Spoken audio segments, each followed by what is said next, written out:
Good evening and Assalamu alaikum. This is B World webinar session number 89.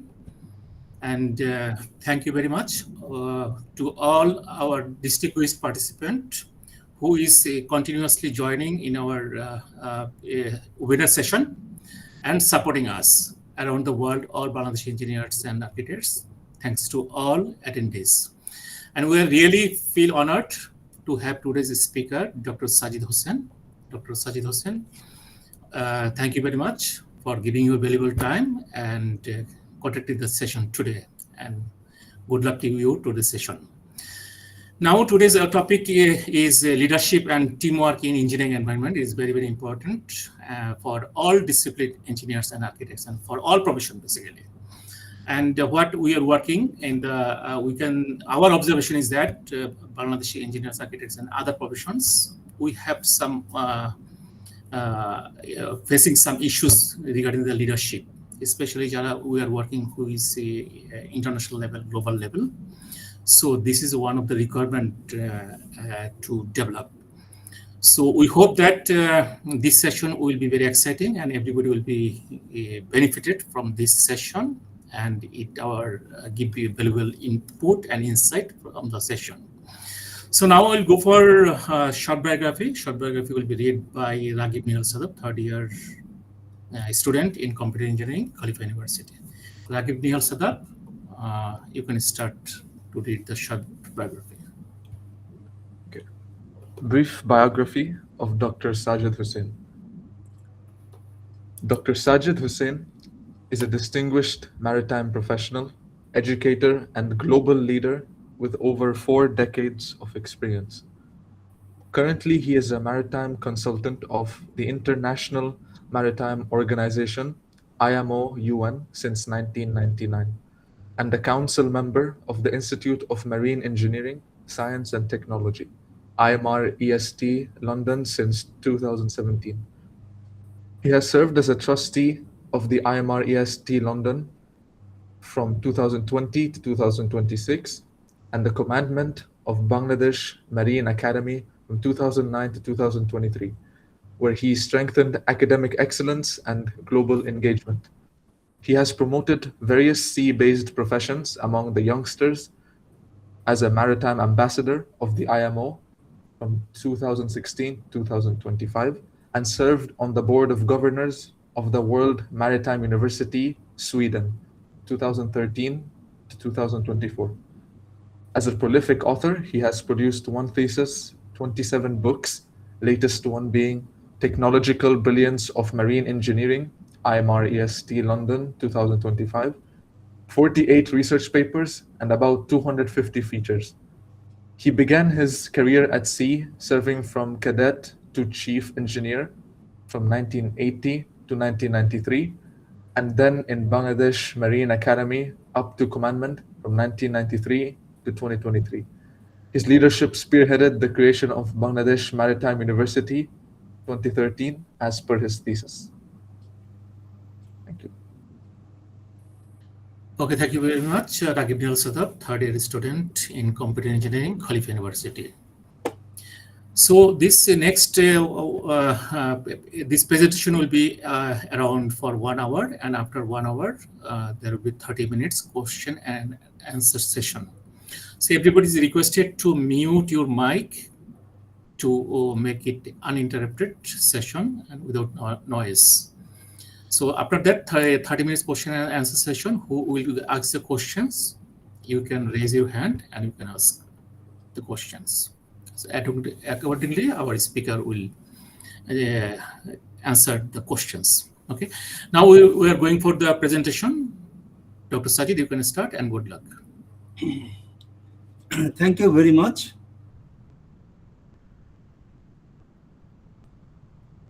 Since the beginning of this session, I would like to inform you that the electricity is not here. So we are on generator and a table lamp beside me. Anyway, I believe that by the grace of Almighty Allah, we will have a smooth session now. So I'm going to yes. So it's I plan to have few slides, and I would like to talk more, interact more. So it's all about engineering, leadership, people, teamwork, decisions, excellence. These are the expected qualities of a leader. And we will see throughout this session, I will try my best to highlight the expected qualities or virtues or criteria that should be ideally possessed by a leader. So therefore, hope that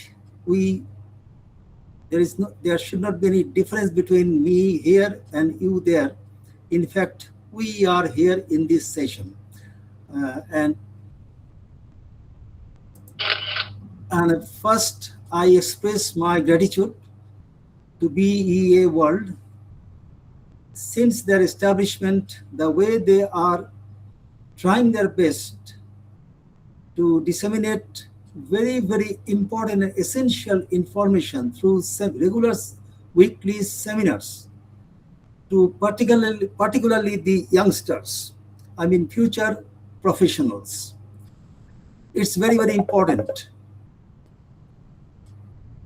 It's really very, very important that BEA World is performing and trying to establish itself as a platform for all kinds of engineers and architects, and appear to the society as a smart torchbearer, so that the associated ones can march ahead spontaneously. So here BEA World is here, invited me, and I'm thankful to them. And I will try my best to highlight all, or if not all, at least the major portion of the expected leadership. First, we start with the definition. There are many, many definitions around. We all can have our own definitions so that it is understood. But the expression style is different. But you will feel that all carries a single core message. How? Harry Truman thinks that a leader is a man who has the ability to get other people to do what they don't want to do and like it. Very artistic, very poetic, very, very practical. I will come back to this point again. John Maxwell says leadership is influence, nothing more, nothing less. Inherent quality of a leader. Leader has to have an influence, but one thing has to be remembered, that this influence is not controlling. This influence doesn't give a leader a controlling authority, but influence in a very positive way. That the leader will express all his qualities so that the followers or the subordinates will be amazed and will become proud of this particular leadership, so that the influence is positive. Again, Warren Bennis says leadership is the capacity to translate vision into reality. That is the reason everybody works. Only few see or look for visions, and then they turn that vision into reality. Very essential quality of a leader. Leader means the person with all the qualities to see a vision which is basically unseen. And then it's his own capacity, charisma, so that it turns into a reality. Stephen Robbins says that leadership is the ability to influence a group toward the achievement of goals. Almost same thing, but in some expression is only different. I come to another one. I found this line in IMO, International Maritime Organization. It's a specialized agency of UN system. UN has, so far I know now, possibly 17. It used to be 14 agencies like World Health Organization, IMF. IMO is one who controls or manages shipping. So IMO has got various model courses, I think more than nearly 50. So one is course for instructors, means teachers training or training of the trainers, 6.09. There it is written, who is the leader? Answer is simple. One of us, most of us, best of us. Leader has to be one of us, like we are men and women, and therefore leader should ideally be a man or woman. Most of us means he or she will hold the feelings, desire, sorrow, happiness, and everything of a group within himself or herself. Then it is called the he is most of us and best of us, definitely. Otherwise, how the leadership will be on his shoulder or her shoulder? Best of us. What might be an example? I will come back at the last but one. Our Prophet Muhammad sallallahu alaihi wasallam. Those who are of not Islamic belief, I mean of other religious faith, please take it positively. That Prophet Muhammad sallallahu alaihi wasallam is one of us. He is a man like us. Most of us, he holds all feelings and others, desires and everything, and best of us. Definitely he is the best of us. Best words is not appropriate here because of the Prophet sallallahu alaihi wasallam is not best. He is the one. He is unique. He is full. He is a complete. Best means there are a few people. One is best. He might not be an ideal one. Maybe someone better than him or her, but who is absent here. But in case of Prophet Muhammad sallallahu alaihi wasallam is the ideal, unique, complete. So therefore, we come back to the first line. A leader is a man who has the ability, same message in other way, what I have been learned. I learned it in Bangladesh Marine Academy when I was a junior cadet. At the time, a chief education officer, late A.K.M. Nurul Amin sir, was there. He said it in one of the classes. I believe that few of the mariners are present in the audience.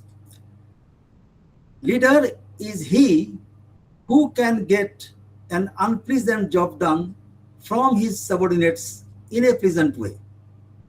Leader is he who can get an unpleasant job done from his subordinates in a pleasant way. What a dilemma situation. Leader desires to do something, the subordinates or followers possibly not liking it, and then we see with his or her own charisma,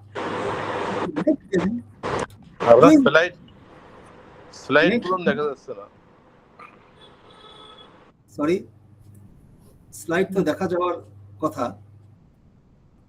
না, slide তো আমরা দেখতে পাচ্ছি। আচ্ছা, তাহলে slide is visible, but only first slide. What is leadership? That slide is shown, right? Okay. This is one slide. Yeah.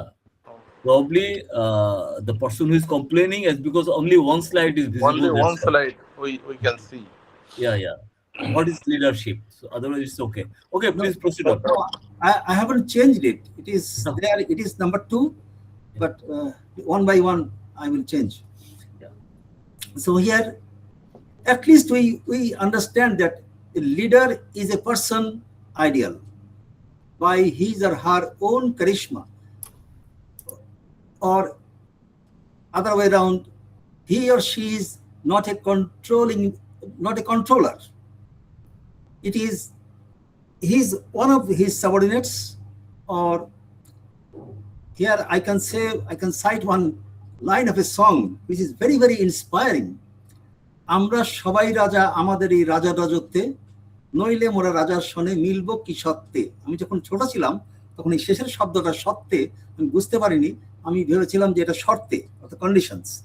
তো পরে দেখলাম যে সত্য, সত্য যখন বলা হলো তখন বুঝলাম যে এর অর্থ এত গভীর, যে এই 150 বছর আগে কিভাবে এরকম এ ধরনের একটি গান কবি রবীন্দ্রনাথ লিখেছিলেন, যে আমরা সবাই রাজা আমাদের এই রাজা রাজত্বে, নইলে মোরা রাজার সনে মিলব কি সত্ত্বে। সত্য মানে প্রপারাইটরশিপ। সো এখানে হলো রাজা আর প্রজার মধ্যে পার্থক্য থাকলে সেটা কোনো মতেই কাম্য নয়, সেটা কোনো শান্ত অবস্থা নয়। রাজা আর প্রজার মধ্যে মানসিকতার ভারসাম্য থাকতে হবে, তাহলে বলা যাবে সে রাজা। রাজা বলতে তো আমরা অন্য কিছু বুঝি, রাজা মানে এখানে লিডার। যে লিডার হবে তাকে ঠিক ওই রকমের আদর্শবান একজন হতে হবে।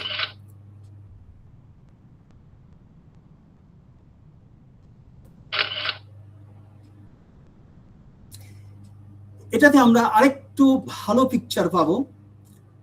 যারা ম্যানেজমেন্ট, আমরা ইঞ্জিনিয়ার হিসাবে আমার কথা অন্তত বলতে পারি, ম্যানেজমেন্ট কখনো পড়ার বা শেখার তো পর্ব আসে না। তো এমএসসিতে গিয়ে এক সেমিস্টারে আমরা ম্যানেজমেন্ট যখন পড়লাম, আমার কাছে খুব ইন্টারেস্টিং মনে হয়েছে। We can see here on the left hand side and right hand side manager and leader. এখন আমরা where we will put the engineer? Let's see. Manager administers, leader innovates. Manager is a copy, leader is a original. Manager maintains, leader develops. In this way, if we see, just take few seconds to read these things, we will understand the, let's go to the last line. Manager does things right.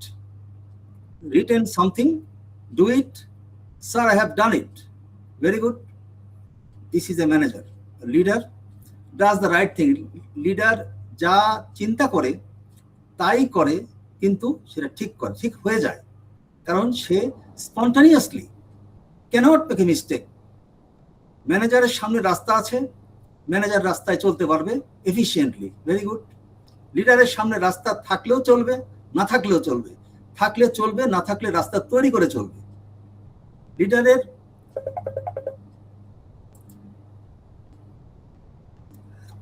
Leader sorry আমি বন্ধ করা, আচ্ছা এই যে একটা নিচ থেকে 4 নম্বর line, eyes on the bottom line, manager eyes of the bottom line. Bottom লাইনে যদি আমরা তাকাই তাহলে আসলে আমরা খুব বেশি কিছু দেখতে পাই না, কিন্তু এটা ম্যানেজারের জন্য আদর্শ। ম্যানেজারের বেশি না দেখে, কারণ দেখার প্রয়োজন পড়ে না। কিন্তু leader eyes on the Horizon, leader সব সময় খুঁজতে থাকে, কাজ করতে থাকে, খুঁজতে থাকে সে কি করতে পারে। আমি এর আগে একদিন কোনো এক আলোচনায় বলেছিলাম যে ইঞ্জিনিয়ারে একজন ইঞ্জিনিয়ার, যিনি ইঞ্জিনিয়ার বা আর্কিটেক্ট, তার যে বাংলায় বলি আমরা কৌশলী বা প্রকৌশলী বা প্রকৌশল বিশ্ববিদ্যালয়ে যারা পড়াশোনা করে, তাহলে কৌশল শব্দটা সঙ্গে সঙ্গে আছে। তার মানে হলো যে একজন প্রকৌশলী সাধারণভাবেই, স্বতঃস্ফূর্তভাবেই তার সব কিছু সাজানো গুছানো, তার ব্যক্তি জীবন থেকে আরম্ভ করে তার চলাফেরা, তার তাকানো, তার কথা বলা, তার কাজ করা, সবকিছু সাজানো গুছানো। এত বেশি সাজানো গুছানো যে তাকে, তার কাছে যে যখন কেউ যায় তাকে পছন্দ করতে বাধ্য। এখানে একটা হালকা রসিকতা না করলেই নয়। বিভিন্ন ম্যাগাজিনে, বিশেষ করে বিচিত্রা জরিপ হতো, মেয়েরা পাত্র হিসেবে কাদের পছন্দ করে বেশি? 1 নম্বরে ইঞ্জিনিয়ার। এর কারণ কি? কারণ তো এটাই, সবার মধ্যে ইঞ্জিনিয়ারের ইমেজ হলো, তখন হয়তো ফিমেল ইঞ্জিনিয়ার হয়তো খুব কম ছিল, সেই জন্য আলোচনায় আসেনি। এখন ফিমেল ইঞ্জিনিয়াররা সবখানেই ভালো মতোই দেখা যায়, দে আর ভেরি ভেরি সিন। তো একই কথা দাঁড়ায় তাদের জন্য। একটা ফিমেল ইঞ্জিনিয়ারের চোখে যদি এটা হতে পারে, তাহলে মেল ইঞ্জিনিয়ারের চোখে কাকে সে পছন্দ করবে? সময় আসছে, এসেও গেছে যে মেল ইঞ্জিনিয়াররা ফিমেল ইঞ্জিনিয়ারদেরকে 1 নম্বরে রাখে। আমরা আগের কথা ফিরে আসি, তার মানে ম্যানেজার হলো, এক কথায় যদি আমরা বলি, ইংলিশে যে শব্দটা আছে অর্ডারলি, মানে আদেশ করা হবে তিনি পালন করবেন সুচারুভাবে, এটাই তার দায়িত্ব। কিন্তু লিডারকে আদেশ করার প্রয়োজন পড়বে না, কারণ লিডার নিজের স্বকীয় গুণে সব সময় সে সতেজ, সে কাজ করার জন্য প্রস্তুত, চিন্তা করার জন্য প্রস্তুত, চিন্তাকে কাজে রূপ দেওয়ার জন্য প্রস্তুত। তাহলে ডিফারেন্স বিটুইন এ ম্যানেজার আর leader in fact vast. Engineer ideally never expected to be a manager. ইঞ্জিনিয়ারকে তৈরি করা হয়েছে, এই যে প্রকৌশল বিশ্ববিদ্যালয়ে যে সিলেবাস 4 বছরের, এই 4 বছরে তাকে এই তৈরি করা হয়েছে যে সে যেন নেতৃত্ব দিতে পারে, যেখানেই কাজ করুক না কেন, যে যত ছোট বা বড় বা দেশে বিদেশে বিভিন্ন ক্ষেত্রে যেখানেই কাজ করুক না কেন, he will be able to lead, innovate, think. I mean, এই ধরনের যে স্টেপগুলো দরকার সেগুলো তার জন্য খুব সহজ, তাকে কষ্ট করতে হয় না। কাজেই ফার্স্ট ইয়ারে যে পড়াশোনা করছে, সেকেন্ড ইয়ারে যে পড়াশোনা করছে, থার্ড ইয়ারে, ফোর্থ ইয়ারে, তার মানে তাকে ধীরে ধীরে তাকে এমন একজন সাধারণ মানুষ, সে ইন্টারমিডিয়েট পাস, সেখান থেকে ধীরে ধীরে স্টেপ বাই স্টেপ সে এমন একটা জায়গায় উঠে যাবে যখন তাকে মনে হবে যে হ্যাঁ, সে আদর্শ মানুষের প্রায় কাছাকাছি। কাজেই ইঞ্জিনিয়ার হওয়াটাই হলো একটি সৌভাগ্য, এবং সেটাকে আফোর্ড করা, আপডেট করা, এটা আমাদের সকলের দায়িত্ব। যে এবং দায়িত্ব মানে সে তো নিজের প্রয়োজনেই আমি করব, আমি তো চাইবই যে আমি শ্রেষ্ঠত্বে উপনীত হই।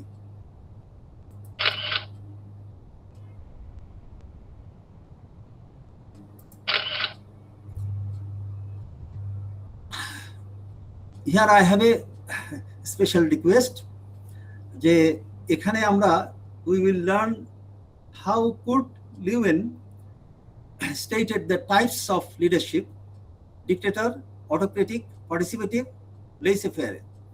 তবে এখানে আমি একটু অনুরোধ করে রাখি, সঙ্গত কারণেই এই প্ল্যাটফর্মে আমরা এই কথাগুলো বলতে গিয়ে কখনোই আমাদের স্পেসিফিক, আমাদের দেশীয় বা কোনো ধরনের কোনো উদাহরণ বা কোনো কিছু আমরা এখানে আনার কোনো প্রয়োজন নেই, আমরা সেদিকে যাচ্ছি না। আমাদের আলোচনা সাধারণ। কাজেই লিডার্স বিহেভিয়ার কি থাকা উচিত? He should possess a philosophy, personality, experience. তিনটা বিষয় তার স্পন্টেনিয়াসলি তার মধ্যে থাকবে, এবং তখন সে লিডারশিপ প্র্যাকটিস করতে পারবে। লিডারশিপ প্র্যাকটিস করতে গেলে আমরা সবাই জানি, আমাদের হিউম্যান সিভিলাইজেশনে বিভিন্ন সময়, বিভিন্ন পর্বে, বিভিন্ন ধরনের নেতৃত্ব আমরা দেখে এসেছি। আমরা সবাই জানি ডিকটেটর, সে ভয় দিয়ে প্রশাসন চালাতে চায়, শুধু ভীতি। সে মনে করে যে আমি ধমক দেব, আই উইল শাউট, অথবা I will even apply force, এবং আমার যা সিদ্ধান্ত, হয়তো সেগুলো কারেক্ট, আমার যে সিদ্ধান্ত সেগুলো আমি একা আমার মতো করে, আমার চিন্তায় আমি করব, এখানে আমি সবার সেরা, আমি সবার উপরে। Autocratic, all decision making authority is centralized in leader, কিছুটা অর্গানাইজড, কিন্তু ডিক্টেটরের সামান্য একটু ডিফারেন্স আছে, যে he or she will have a system established where decision can be taken by only one person, and that is the leader. Good or bad, that we will see. Next one comes participative, consults the group, encourages shared decision making decision making before giving direction.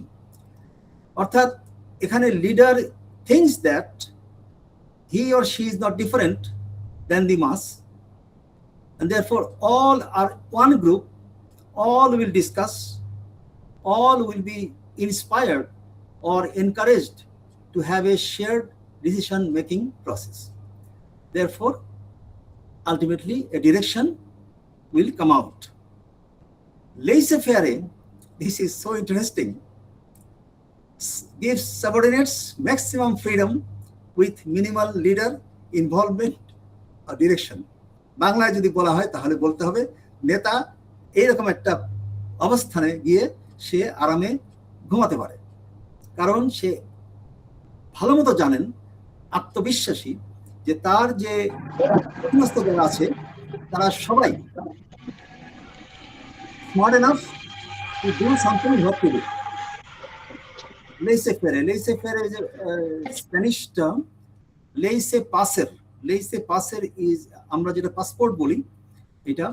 তো এখানে এর আরেকটা English শব্দ আছে free rain, এই rain বানানটা হলো REIN, free rein leadership বা laissez faire leadership. Now question is, আমরা 4 রকমের কথা শুনলাম ঠিকই, কিন্তু এখানে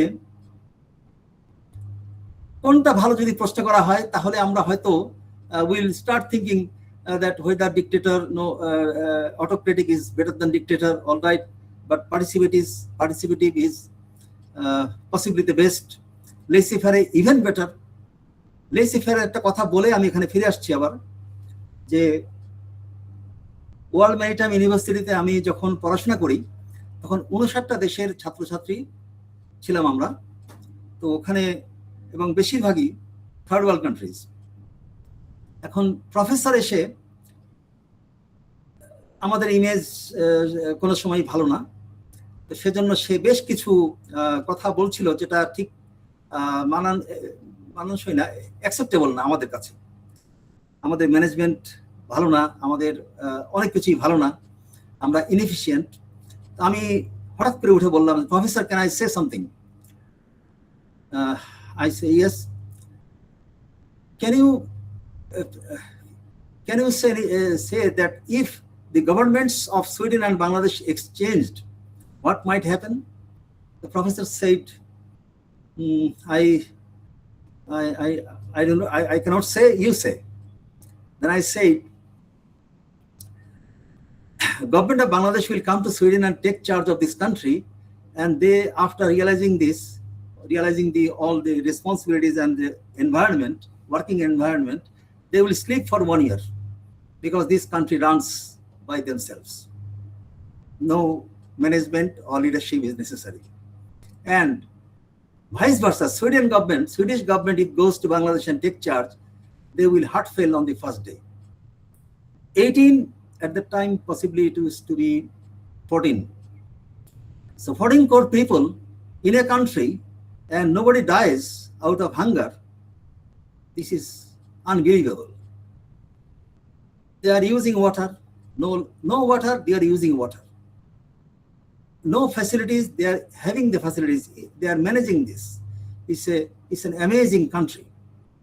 So anyway, he said that, well, I accept what you said. So laissez-faire is something like that. সুইডেনের রাস্তায় আমি রুমাল ঘষে দেখেছি, কোনো ধুলা নেই, এমন একটা দেশ। তো আমরাও তো এরকম হতে চাই, আমাদের দেশটাও যেন এরকম সবটুকুরি হয়। আমি আবার ফিরে আসি, the leadership styles. If question is asked which one is better, no, we will not take one. We will not choose one. An ideal leader will have to use all 4 types here. It depends on the situation. Anything, when leader understands that this is best for our people and it is to be done, even there is opposition, at that time he has to act as a dictator, or sometimes an autocratic. That decision, for the time being, decision will not be shared, decision will be mine. And sometimes he will find, or she will find, situation is so congenial that let's have participative one is working. And sometimes when he or she will find the team members are so inspired, so smart, well, laissez-faire, let the freedom be enjoyed and let me take rest.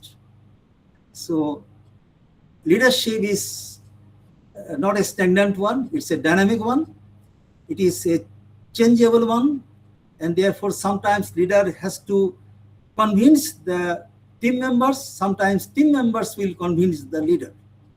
Therefore it's a participative one in that sense. So anyway, still we see someone is throughout dictator, we don't welcome. Someone is throughout autocratic, we don't welcome.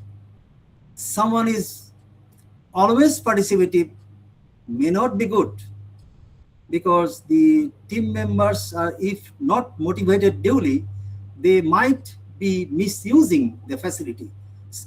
And same goes for laissez-faire. Therefore, it's the smartness of a leader, that what kind of leader or leading or leadership practice he or she likes to establish. We are very, very thankful to Kurt Lewin. In the years 1890 to 1933, he thought about it seriously. He gave a theory. It's very big. It's not a very small one. I have just made the gist of it. Those who are interested, you can go to the Google, and welcome to see in Wikipedia and other places what the contribution of Kurt.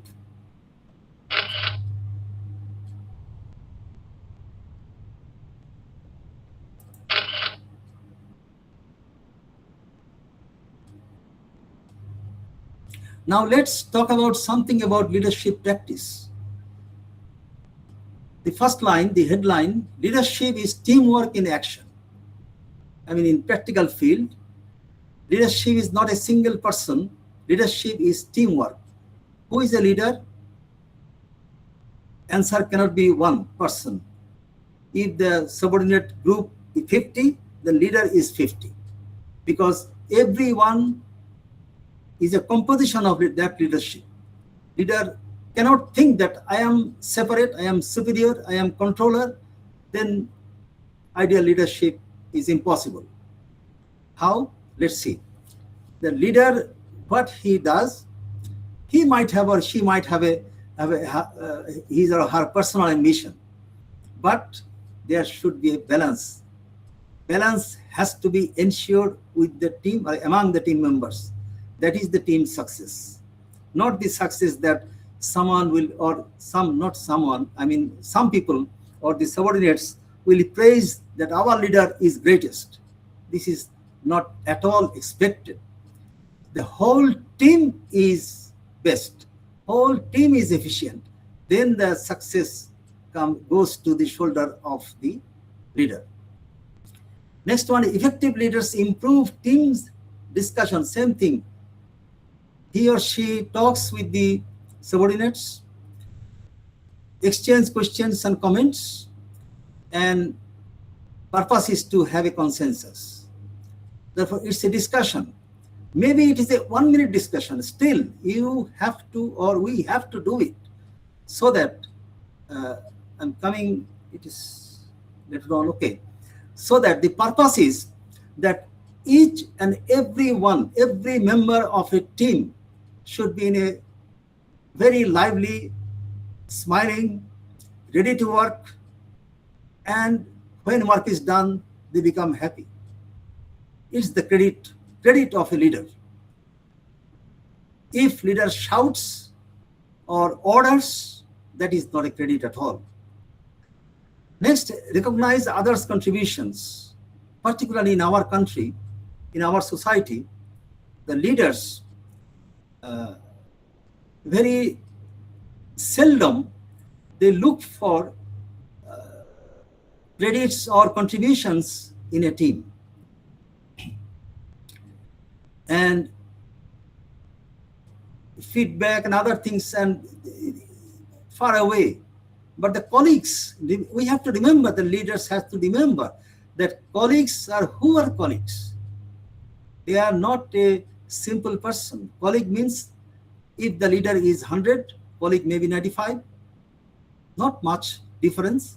There cannot be a difference, I mean, in terms of quality, in terms of efficiency or competence. We are all nearer. Again, we say, remember that আমরা সবাই রাজা আমাদের এই রাজার রাজত্বে নইলে বোনার রাজার শনে মিলব কি সত্ত্বে। Leaders motivate teams by reducing conflict. Leader will try to avoid as much as possible that the team members are not in conflict. Team members do not differ themselves much. or always they are thinking in an environment what is shared by everyone, and inspiring enthusiasm has to be ensured by the leader. In that case, the leader will become successful. Otherwise, it is impossible. Otherwise, then choice is one. Leader has to command harshly, leader has to shout, but that will not bring good result at all. Leadership is not about individual success. We today, I think at least in this audience, each and every one is a leader, if not future leader. We will never run for individual success. Success is a team success. That is the success. Success is not that I become something or leader becomes something, and so everyone will say, oh, he is the greatest, he is so much. Then remember that here I will say something.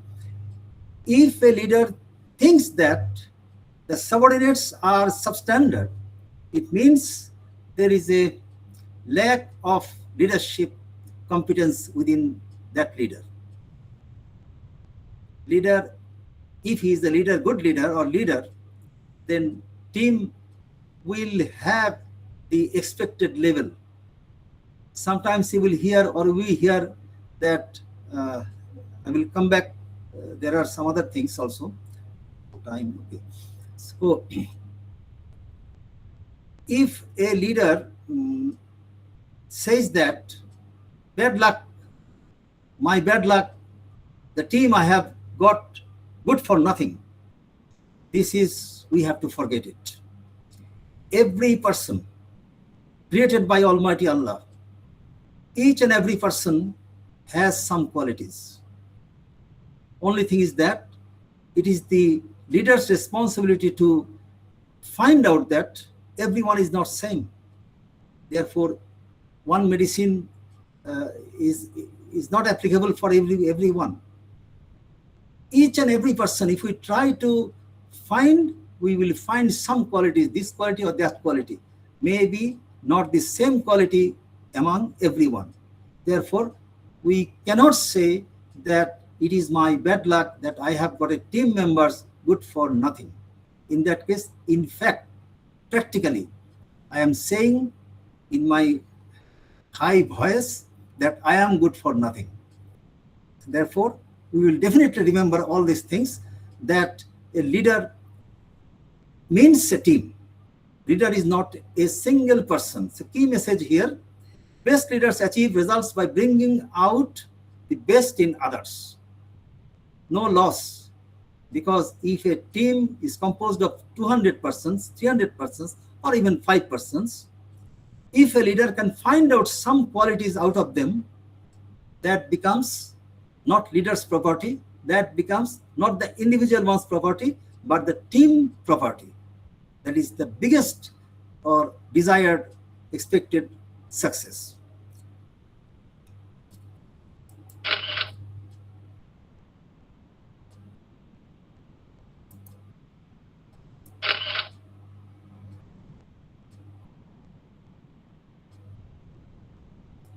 I think I have put this one because I believe that, if I'm not wrong in guessing, more than 80% of the audience here are working in some other countries, some other cultural environment. Therefore, spontaneously, again, it is another expected quality of an engineer or architect or a technologist, that cultural awareness has to be there. From within oneself, will possess the respect for values, belief, customs, behaviors of other countries. You are already in other countries, and therefore we have to be thankful or show honor to them, even if sometimes, although I cannot see the screen, but anyway, I hope you can see me.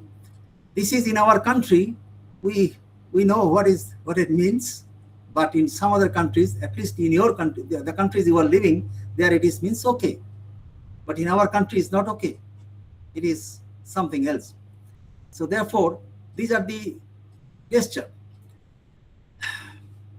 the dresses, the style of looking, the style of behavior, style of even sitting, or one very peculiar one, when we like someone and we see him or her, and so that we go close to him or her to express that he or she is so important to me and so friendly to me.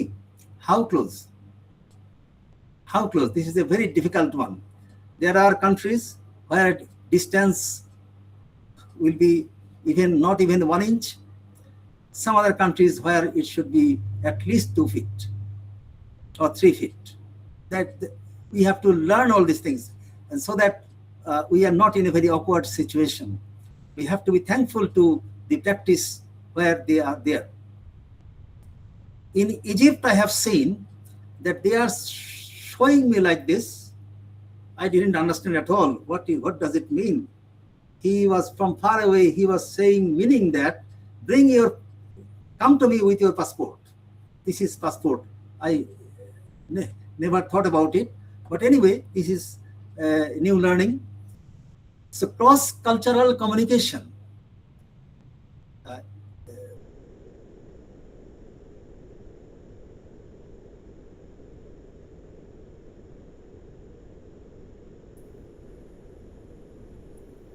আমার মনে হয় যে হয়তো কানেকশনের problem হয়েছে বা ইলেকট্রিসিটিতে problem হয়েছে। তো আমরা কিছুক্ষণ ওয়েট করতে পারি এবং আমি যোগাযোগ করার চেষ্টা করতেছি। We are listening your lectures. I don't know. Hasmat ভাই কিছু বললেন? ডক্টর সাজিদ সম্ভবত তার ওনার ইলেকট্রিসিটির প্রবলেম ছিল। আচ্ছা, না মানে ওনাকে অন হোল্ড দেখতে পাচ্ছি যে। ঠিক আছে, জি আমার মনে হচ্ছে কানেক্টেড।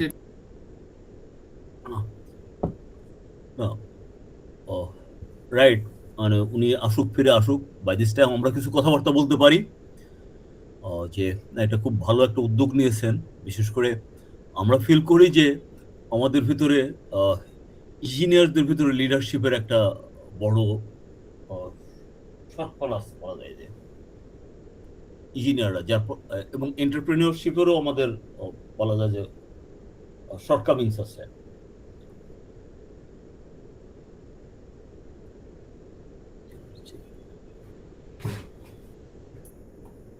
হ্যাঁ হাসমত ভাই, আপনি কন্টিনিউ করতে পারেন। আমি জাস্ট কমিউনিকেট করার চেষ্টা করতেছি ডক্টর সাজিদের সাথে। হ্যাঁ, আপনি কন্টিনিউ করতে পারেন, বা অন্য কেউ যদি বলতে চান আপনারা। আমরা যেহেতু বসে আছি সেজন্যই আমরা আলোচনা করি, কারণ এটা উদ্যোগ তো সারা পৃথিবীর বাংলাদেশিদের জন্য। এটাও আমরা বিশেষ করে আমাদের বাংলাদেশে খুব বেশি দেখতে পাই যে বিভিন্ন ইঞ্জিনিয়ারিং কোম্পানির মালিক হচ্ছেন একজন নন ইঞ্জিনিয়ার। ইঞ্জিনিয়ারিং কোম্পানির মালিক নন ইঞ্জিনিয়ার। এর পিছনে বড় একটা কারণ হলো যে আমরা যখন ইউনিভার্সিটিতে পাশ করার পর একটা সুন্দর চাকরি পেয়ে যাই, চাকরি পাচ্ছি অনেকেই। চাকরি পাওয়ার পর আমাদের সীমাবদ্ধতা থাকে চাকরি করে খাবো। কিন্তু ইভেন আমরা বলবো যে জগন্নাথ বিশ্ববিদ্যালয় কিংবা ইভেন কোনো মানে তেমন নাম করা বিশ্ববিদ্যালয় না, সে সমস্ত বিশ্ববিদ্যালয় থেকেও কিংবা কলেজ থেকেও পাশ করা ছেলেরা প্রথমে চাকরি নেয় কোথায় জানেন? বিভিন্ন কোম্পানির যে মার্কেটিং সেলস রিপ্রেজেন্টেটিভ রিয়েলি বলা যায় যে সেলস রিপ্রেজেন্টেটিভ কোনো অলমোস্ট অনেক ক্ষেত্রে কোনো বেতন নাই। ইভেন অনেক ওষুধ কোম্পানির সেলস রিপ্রেজেন্টেটিভের কেউ বেতনের পরিবর্তে সমপরিমাণ টাকার ওষুধ দিয়ে দেওয়া হয়। সে ওষুধটা এমনও হয় যে খুব বেশি হলে 50% থেকে 70% টাকায় বিক্রি করতে পারে। তার মানে তার যদি বেতন ধরে 15,000 টাকা, দেখা যাচ্ছে 15,000 টাকার তাকে ওষুধ দিয়ে দেওয়া হচ্ছে। সেই 15,000 টাকার ওষুধ খুব বেশি হলে 10,000 টাকায় বিক্রি করে তার টাকাটা চলে। কিন্তু একসময় কিন্তু সেই ছেলে মালিক হয়ে যাবে কেন জানেন?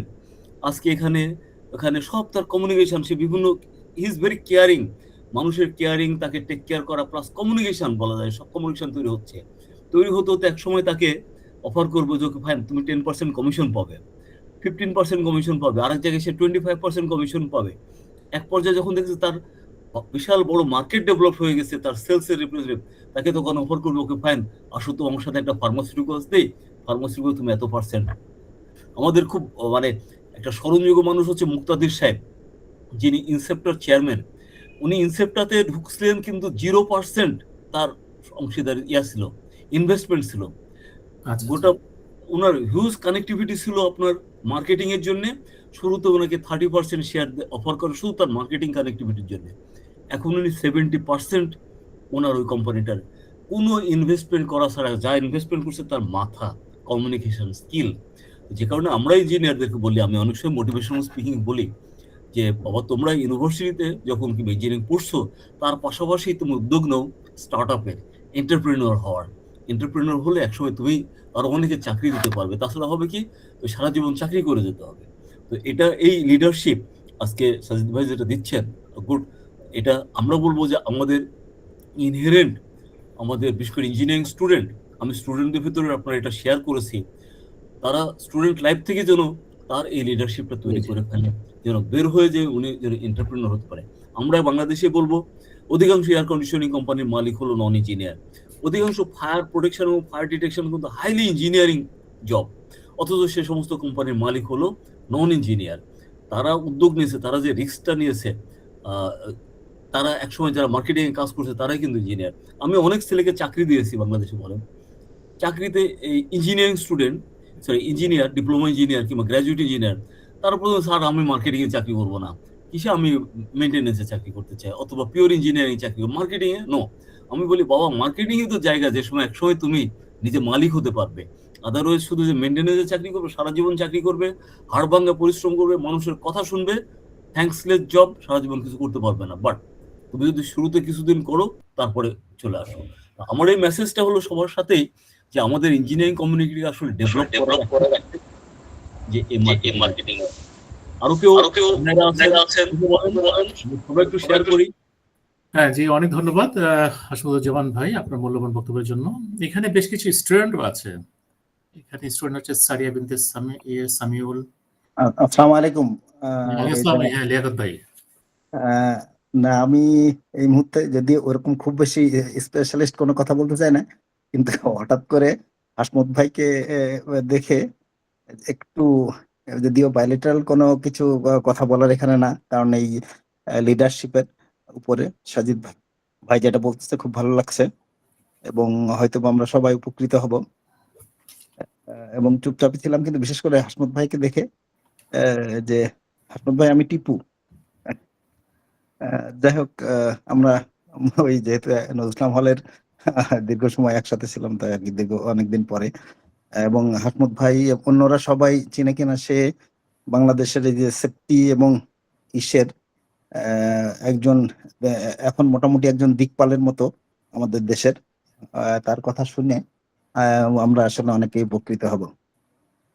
ওকে, থ্যাংক ইউ রেজা। আচ্ছা, অনেক ধন্যবাদ লিয়াকত ভাই আপনার মূল্যবান বক্তব্য দেওয়ার জন্য। হ্যাঁ, হাসমত ভাই তো আমরা জানি উনি লিডিং এক্সপার্ট, আমরা চাই এই ধরনের লিডিং এক্সপার্ট আরো হোক, এবং এখানে যারা ইয়াং স্টুডেন্টরা আছে তারাও যাতে মোটিভেটেড হয় হাসমত ভাইকে দেখে এবং সবাইকে দেখে, ডক্টর সাজিদকে দেখে। এখানে আরো আছে অনেক সিনিয়র ইঞ্জিনিয়ার আছে, আপনারা সবাই যার যার মতামত শেয়ার করতে পারেন। লিডারশিপ ইজ আসসালামু আলাইকুম, আমি আনিস বলছি। আসলে লিডারশিপটা আমি এটা খুব ওন করি, কারণ হচ্ছে আমি মোটামুটি বাংলাদেশে প্রজেক্ট করছি। বিশেষ করে আমি যমুনা রেল প্রজেক্টের কথা বলি, যেটা যমুনা রেল সত্যি হয়েছে, এখানে আমি প্রজেক্ট ইনচার্জ ছিলাম। সেখানে এই লিডারশিপটাই আমি বিল্ড আপ করার কারণে আমার কাজ করতে অনেক সুবিধা হয়েছে। বিশেষ করে জুনিয়র ইঞ্জিনিয়ার, সিনিয়র ইঞ্জিনিয়ারের বিশাল একটা ছিল, দল ছিল, তাদের সঙ্গে ছিল যে ফ্রেন্ডশিপ, এটাই আমি বিল্ড আপ করেছি। সেটা হচ্ছে যে আপনি যখন কাজ করবেন, অনেকে প্রজেক্ট ভাগ করা আছে, এটা তার, এটা তার, এটা তার, তার মধ্যে আমি করছিলাম যে আগাচ্ছে সেও যেন তার পরের জনকে হেল্প করে। এই যে একে অন্যের সঙ্গে বন্ডিংটা, এই বন্ডিংটা করে হলে আমরা প্রজেক্টটা খুব দ্রুত সুন্দর করতে পারছি।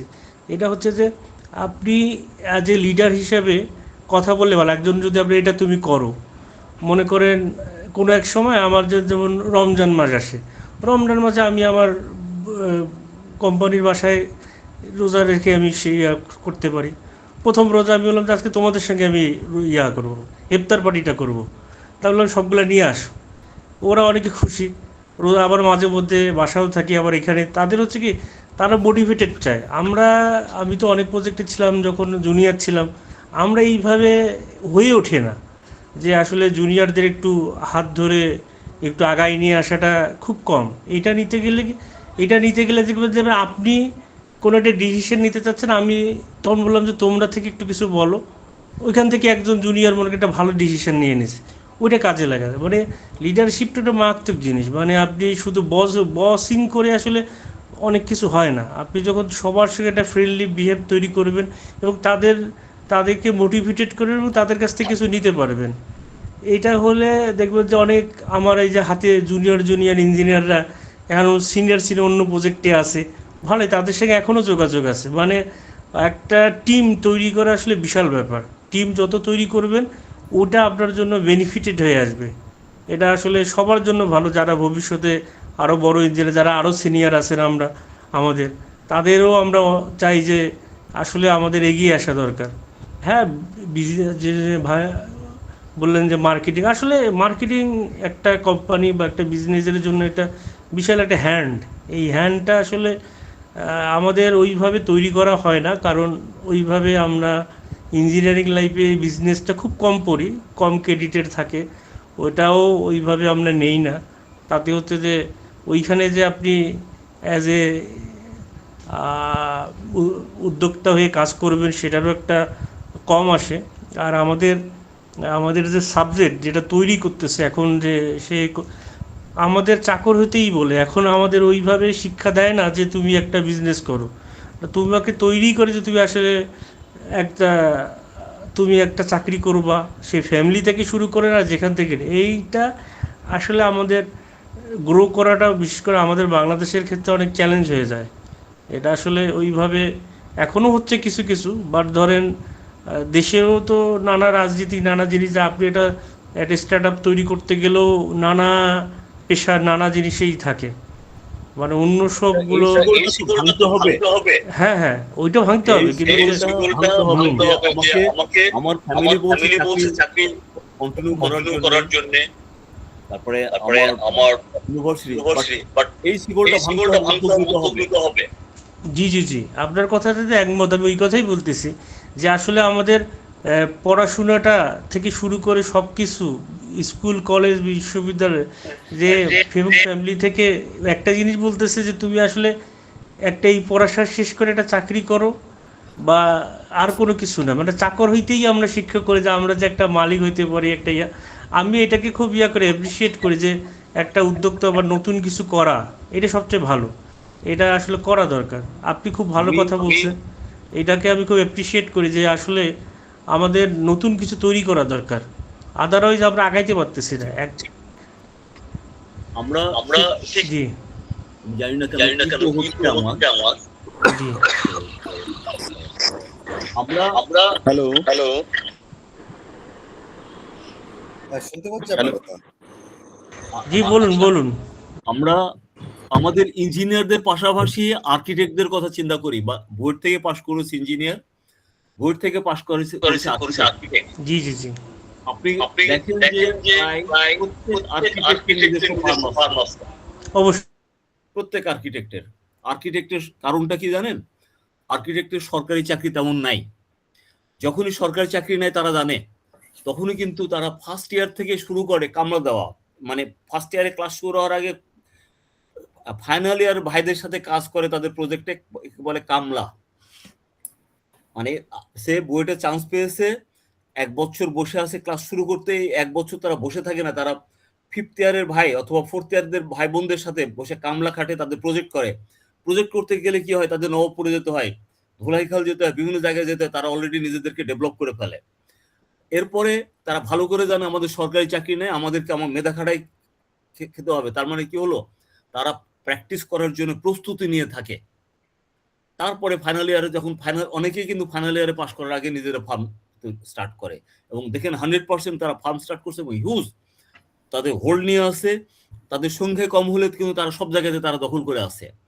আমরা ইঞ্জিনিয়াররা পারছি না পিছনে কারণ হলো আমরা ওই 1 বছর খুব বেশি হলে টিউশনি করি, ওই 1 বছর, তারপরে বুয়েটে ভর্তি হওয়ার পরে টোফেল এবং জিআরইর বই কিনি, ইদানিং আইএলটিএস এর বই কিনি, মাথায় থাকে দেশের বাইরে চলে যাবো, দেশের বাইরে চলে যাবো, কোনো মতে শুধু মানে ক্লাসগুলো উগলায় দিয়ে একটা ভালো সার্টিফিকেট নিয়ে তারপরে আসছি। আমাদের সাথে যারা আর্কিটেকচার প্র্যাকটিস করছে তাদের ভিতরে কিন্তু জানার অনেক অনেক পার্থক্য বলবো, যার ফলে আমরা কিন্তু এন্টারপ্রেনিউর হওয়ার সাহস পাচ্ছি না। কিন্তু আমাদের ইঞ্জিনিয়ারিং পাশ করার পরে এমবিএ করেছে তাদের দেখবেন প্রত্যেকে এসে নিজেরা কোম্পানির মালিক হয়েছে। সো আমরা একটু রিকোয়েস্ট করব যে আপনার ইঞ্জিনিয়ার ডিগ্রি, এমবিএ ডিগ্রি থাকুক কিংবা না থাকুক, আপনি যদি ইঞ্জিনিয়ারিং পড়ার পাশাপাশি এন্টারপ্রেনিউর হওয়ার জন্য ট্রেনিং নেন, কিছু না হোক ইউটিউবে দেখতে থাকেন, একসময় কিন্তু আপনি এন্টারপ্রেনিউর হয়ে যাবেন। এটা নিশ্চিত বলতে পারি যে হবেন। আপনার যদি লক্ষ্য থাকে যে আপনি এন্টারপ্রেনিউর হবেন, আমার লক্ষ্য ছিল আমি এন্টারপ্রেনিউর হব, আমি চাকরি করব না, আমি সরকারি চাকরি করতাম, সরকারি চাকরি 2 বছরের মাথায় চাকরি ছেড়ে দিয়ে আমি এন্টারপ্রেনিউর হয়েছি। তো হয়তো নিতান্ত কনসালটেন্সি করছি বিধায় বেশি বড় হতে পারিনি, তেমন কিছু হতে পারিনি, কিন্তু আমি সবাইকে অনুপ্রেরণা করি, বিভিন্ন ইউনিভার্সিটিতে যাই, যাতায়াতের সুযোগ হয় আমার, যে আপনারা আপনার এমবিএ করেন, সবাইকে বলি যে ইঞ্জিনিয়ারিং পড়ার পরে আপনার এমবিএ করেন, এমবিএ করে দেন নিজে কোম্পানি স্টার্ট করেন, আর সুযোগ পেলে মার্কেটিং। আরেকটা বলবো, কমপ্লায়েন্স, বিভিন্ন ইন্ডাস্ট্রিতে কিন্তু এখন কমপ্লায়েন্সের জন্য বিভিন্ন লোকজন নিচ্ছে। খুব মজার ব্যাপার হলো এই কমপ্লায়েন্সের লোকগুলো অধিকাংশই কিন্তু non technical. G G G G but compliance আমাদের সাবজেক্ট। দেখা যাচ্ছে আমি হচ্ছে ইঞ্জিনিয়ার আর একজন ম্যানেজার, কমপ্লায়েন্স ম্যানেজার যা কমান্ড করছে আমি তাই শুনছি, কারণ ফ্যাক্টরির মালিক তো তার কথা শুনে। জি, আপনি কি মনে করেন বাংলাদেশের যে পরিবেশ পরিস্থিতি, জি, সেখানে কি একজন ইঞ্জিনিয়ারের পক্ষে এন্টারপ্রেনারশিপ মানে হিসাবে এগিয়ে যাওয়া সম্ভব? অবশ্যই সম্ভব। আপনি কি মনে করেন গত 20 বছরে 100 জন ভালো এন্টারপ্রেনারশিপ গড়ে উঠছে? আপনার বাইরে যাওয়াটা বন্ধ হোক, বাইরে যাওয়াটা টাফ না, হয়ে যায়, বাংলাদেশে এন্টারপ্রেনিউর তৈরি হয়ে যাবে। আমি বলছিলাম যে কেন এন্টারপ্রেনিউর তৈরি হচ্ছে না, ওই যে বুয়েটে ভর্তি হওয়ার পরে, ইঞ্জিনিয়ারিং ভর্তি হওয়ার পরে দেশের বাইরে মাথায় থাকে 90% 95% স্টুডেন্টের যাবো আমি দেশের বাইরে চলে যাবো, যার ফলে সে তো দেশে কিছু করবে না, যার ফলে এন্টারপ্রেনিউর তৈরি হয় না। তাহলে যেখানে আমাদের কোনো আইডল নাই বা আগে হইছে, কম হোক, সেটাকে তাহলে ফলো করার জন্য মানুষ অনুপ্রাণিত হতে পারে। কিন্তু যেখানে আমাদের কোনো কোনো হিস্ট্রি নাই, কোনো হওয়ার সম্ভাবনাই নাই, সেখানে মানুষ ওদিকে ওদের মতো যাবে। সম্ভাবনা আছে, কারণ হলো নন টেকনিক্যাল লোক এসে যদি পারে, আমি দেখাতে পারি, আমার এখানে স্লাইড আছে, ইসাব নামে একটা প্রতিষ্ঠান আছে, fire safety contractors association of Bangladesh. এই ইসাবের প্রতি 2 বছর পর পর ইলেকশন হয়। ইলেকশনে ওনাদের বোধহয় হয়তো 13 জন অথবা 15 জনের বডি, এই 13 জন এবং 15 জনের বডির ভিতরে ইঞ্জিনিয়ার খুব বেশি হলে 1 জন অথবা 2 জন থাকে। আপনি চিন্তা করেন, fire protection, fire detection, highly engineering. এবং আমরা এখন যারা ফাইট করছি, বিশেষ করে গার্মেন্টস ইন্ডাস্ট্রি গুলোকে, আমাকে কিন্তু এনএফপিএ পড়তে হচ্ছে গার্মেন্টস ইন্ডাস্ট্রিতে ফাইট করছে নন ইঞ্জিনিয়ার, নন টেকনিক্যাল। এটা তো আমাদের লজ্জা থাকা উচিত যে আমার ইঞ্জিনিয়ারিং কোম্পানি, আমি তার কথা শুনছি, আমি নিজে হতে পারছি না। তো এটা উদ্যোগ নিলেই সম্ভব। তারা যদি পারে, আমার তো অ্যাক্সেস আরো বেশি। রিয়েলি বলি যে আমি ইঞ্জিনিয়ার হিসাবে বিভিন্ন প্রতিষ্ঠানে ইঞ্জিনিয়ারদের হেডের কাছে যেতে আমার লাগে না, আগে অ্যাপয়েন্টমেন্ট করতে হয় না, অলমোস্ট আমার ফ্রি অ্যাক্সেস, যে শুধু কার্ডটা ধরাইলে দিতে পারে, অথচ ওনাদের কিন্তু সার্চ করতে হয়, অনেকদিন অ্যাপয়েন্টমেন্ট পায় না। সো আমাদের তো আমরা ইঞ্জিনিয়ার যারা আছে তাদের জন্য অধিকাংশ কিন্তু ওপেন। বাট আমি খুব হতাশ নিয়ে বলতে চাই যে আমাদের অধিকাংশ ইঞ্জিনিয়ারদের কিন্তু সময় কাটে হলো তাস খেলে কিংবা এই ধরনের জুয়া খেলে।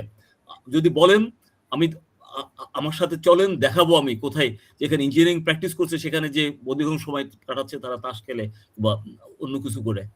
অথবা খুব বেশি হলে শেয়ার বাজার নিয়ে কাটাচ্ছে তারা। This is not the earnings. হয়তো তার আর্নিং ভালো আছে, but this is not the way. আরেকজনের জন্য কিছু করতে পারবে না। তো আমি বলবো যে করার অনেক কিছু আছে, এবং বাংলাদেশে এখন করছেও। না, আপনি তো ভালো কথা। আমিও ফায়ার সেফটি নিয়ে কাজ করছিলাম, এখানে অভিজ্ঞতা কিছু আছে। সেখানেই দেখছি আপনার কথা ঠিক, যে আসলে আমাদের ওইভাবে এস্টাবলিশমেন্ট তৈরি করা হয়নি। কারণ আমি ওইখান থেকে শিফট করেছি, আমি কনস্ট্রাকশন রিলেটেড, তারপর কন্ট্রাক্ট রিলেটেড কাজগুলো করতেছি। আসলে আমাদের এরপরে যে ওইখানে আমরা আগাবো, আমাদের ওই সময় কোনো ছিল না। আমরা আইউলের প্রজেক্টে ছিলাম আর কি, ফায়ার সেফটি ইঞ্জিনিয়ার। তারপরে গেট আপ ওইরকম নাই, ওটা শুধু প্রজেক্ট ভিত্তিকভাবে ওরা নিচ্ছে। তারপরে যে সরকার বলে বা প্রাইভেট কোনো সেক্টর যে হ্যাঁ এটাকে নিয়ে একটু আগান, আসলে ওইভাবে গাইডলাইন্সটা খুব কম। যে আসলে আমি অনেকগুলোই পড়ছিলাম, আমাদের বিএনসিসি থেকে অনেকগুলো স্টাডি করছিলাম কাজ করার জন্য, ভালোই ছিল। কিন্তু পরে দেখি প্রজেক্ট শেষ হওয়ার পরে আর এটা নিয়ে কোনো নাই, ওটা আবার শিফট করতে হচ্ছে। হুম। অথবা কোম্পানিগুলো চিন্তা করেন, নাম্বার 1, নাম্বার 2, নাম্বার 3 কোম্পানির মালিক ইঞ্জিনিয়ার আছে। আমি যদি খুব কম, আমার জানা মতে হচ্ছে সেল কোম্পানির মধ্যে আছে আরো মনে হয় সেলটেক আর অ্যাডভান্স, এইরকম। আর বেশিরভাগই হচ্ছে নন টেকনিক্যাল।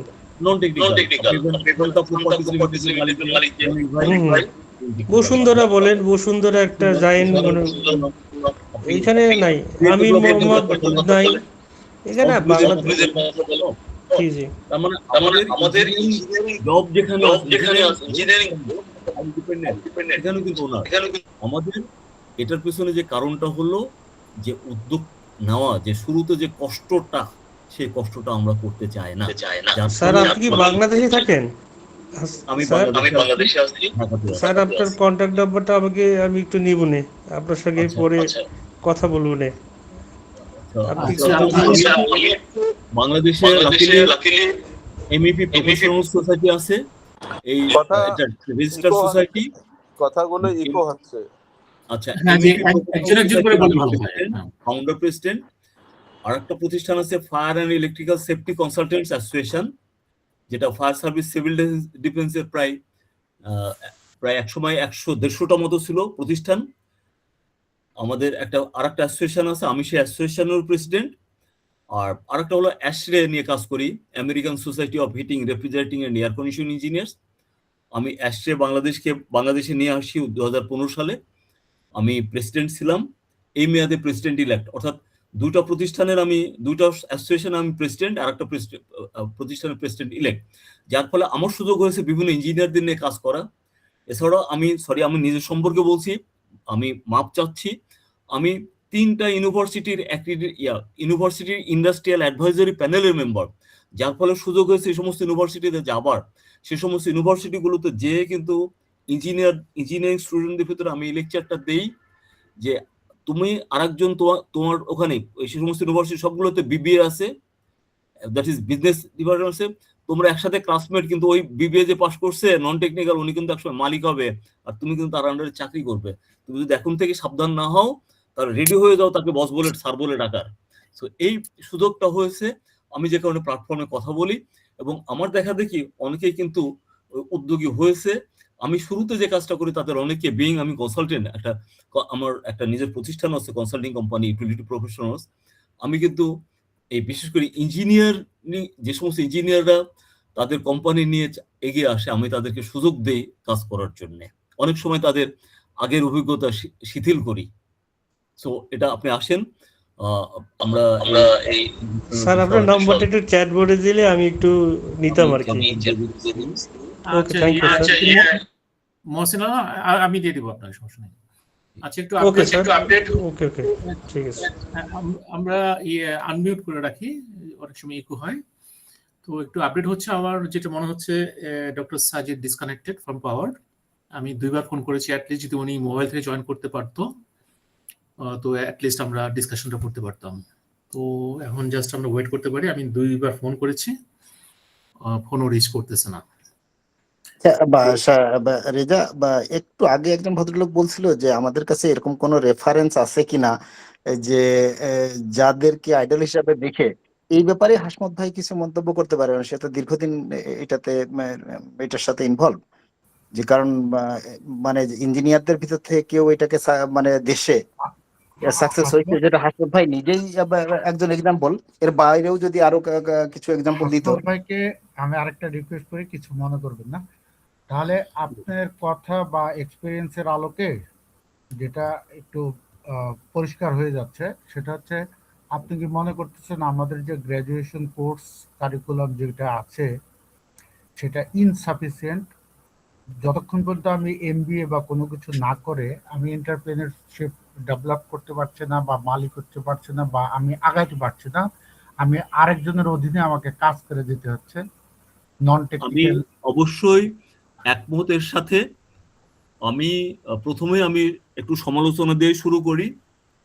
আমি বুয়েটে পড়েছি, সরি আবারও বলতে হচ্ছে, বাট বুয়েটকে মনে করতে করতে হবে যে বুয়েটের ধ্যান ধারণা কি। বুয়েট হলো ইউএস এর টেক্সাসের একটা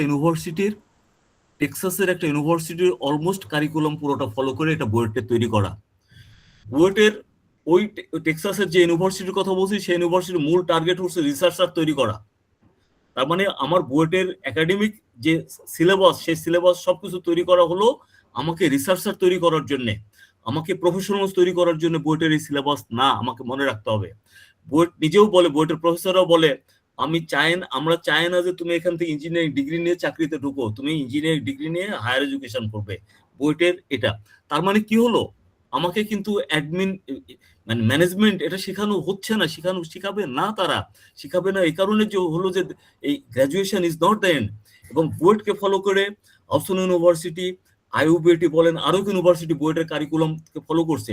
এই কারিকুলাম ফলো করতে যেয়ে আমাদের ইঞ্জিনিয়ারদেরকে যুগ উপযোগী করে তৈরি করা হয় না। আমার এখানে নর্থ সাউথ ইউনিভার্সিটির একজন ইলেকট্রিক্যাল ইঞ্জিনিয়ার জয়েন করেছিল, সে পিডব্লিউডি নামও শোনেনি সারা জীবন, দেখতে তো পিডব্লিউডি নামও শোনেনি। নর্থ সাউথ খুব বেশি দূরে না। পিডব্লিউডি নামে যে একটা প্রতিষ্ঠান আছে, যেটা সবাই বুঝেন যে পিডব্লিউডির ইম্পর্টেন্স কত, সে ইউনিভার্সিটি লাইফে কখনো নাম শুনেনি যে পিডব্লিউডি নামে একটা প্রতিষ্ঠান আছে। তার মানে কি হলো, এক কেন্দ্রিক। আমরা বলবো, আমি আরো সমালোচনা করে বলি, 2007 সালে বুয়েটেই আমারই ডিপার্টমেন্টের একজন প্রফেসর, তিনি মারা গেছেন। আমি যখন 2007 সালে তার কাছে কথা প্রসঙ্গে বলছিলাম, তখন আমি ব্র্যাক ইউনিভার্সিটিতে পার্ট টাইম ক্লাস নেই আমার প্রফেশনের বাইরে।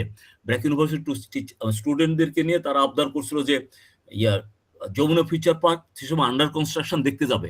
যমুনা ফিউচার পার্ক বিল্ডিং হয়ে গেছে, এমইপি সব সেটল অলমোস্ট বলে 90% কমপ্লিট, তারা দেখতে যাবে সেটার জন্য। আমি যমুনা ফিউচার পার্কের মালিকের সাথে পারমিশন নিয়ে দেখাতে নিয়ে গেছিলাম।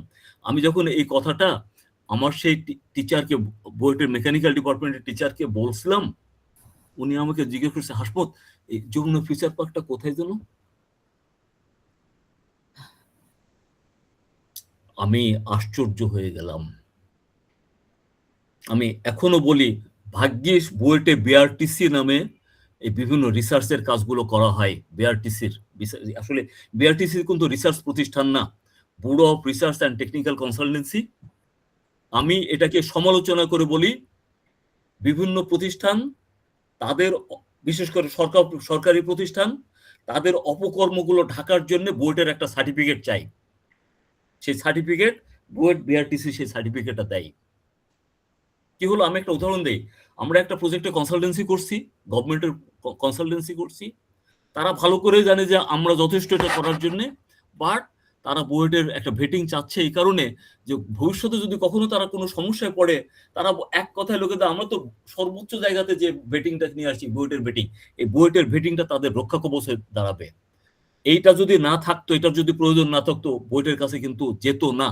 আর একটা কারণে যাই, বুয়েট হলো কোনো পয়সার বিনিময়ে, কোনো টাকা পয়সার বিনিময়ে কোনো কিছু কনভিন্স না হয়ে তাদের মতামতটা দেয়। এটা টাকা দিয়ে কেনা যায় না তাদের মতামতটা, এই দুইটা কারণে। তো আমরা যেটা বলছি যে কারণে আমরা করছিলাম, আমাদের এডুকেশন সিস্টেমটা আসলে ইনকমপ্লিট। আমাদের রিসার্চার তৈরি করার জন্য আমাদের আরেকটু সাপ্লিমেন্ট করি। আমি 89-90 যখন পড়লাম, জি আরপি ওয়ার্ডের একটা ইলেকট্রিক্যালের সাবজেক্টের উপর, আমি সিভিল ইঞ্জিনিয়ার। জি ওখানে বলছে একটা প্রিফেসে একটা কথা সুন্দর বলা আছে যে আন্ডার গ্রাজুয়েট স্টুডেন্টদেরকে ইঞ্জিনিয়ারিং সম্বন্ধে, এটা সিভিল হোক ইলেকট্রিক্যাল হোক যে কোনো ডিসিপ্লিনারি হোক, তারা শুধু একটা আউটলাইন দিবে, but you have to go through next to understand the deeply what is engineering things and how to apply ইট।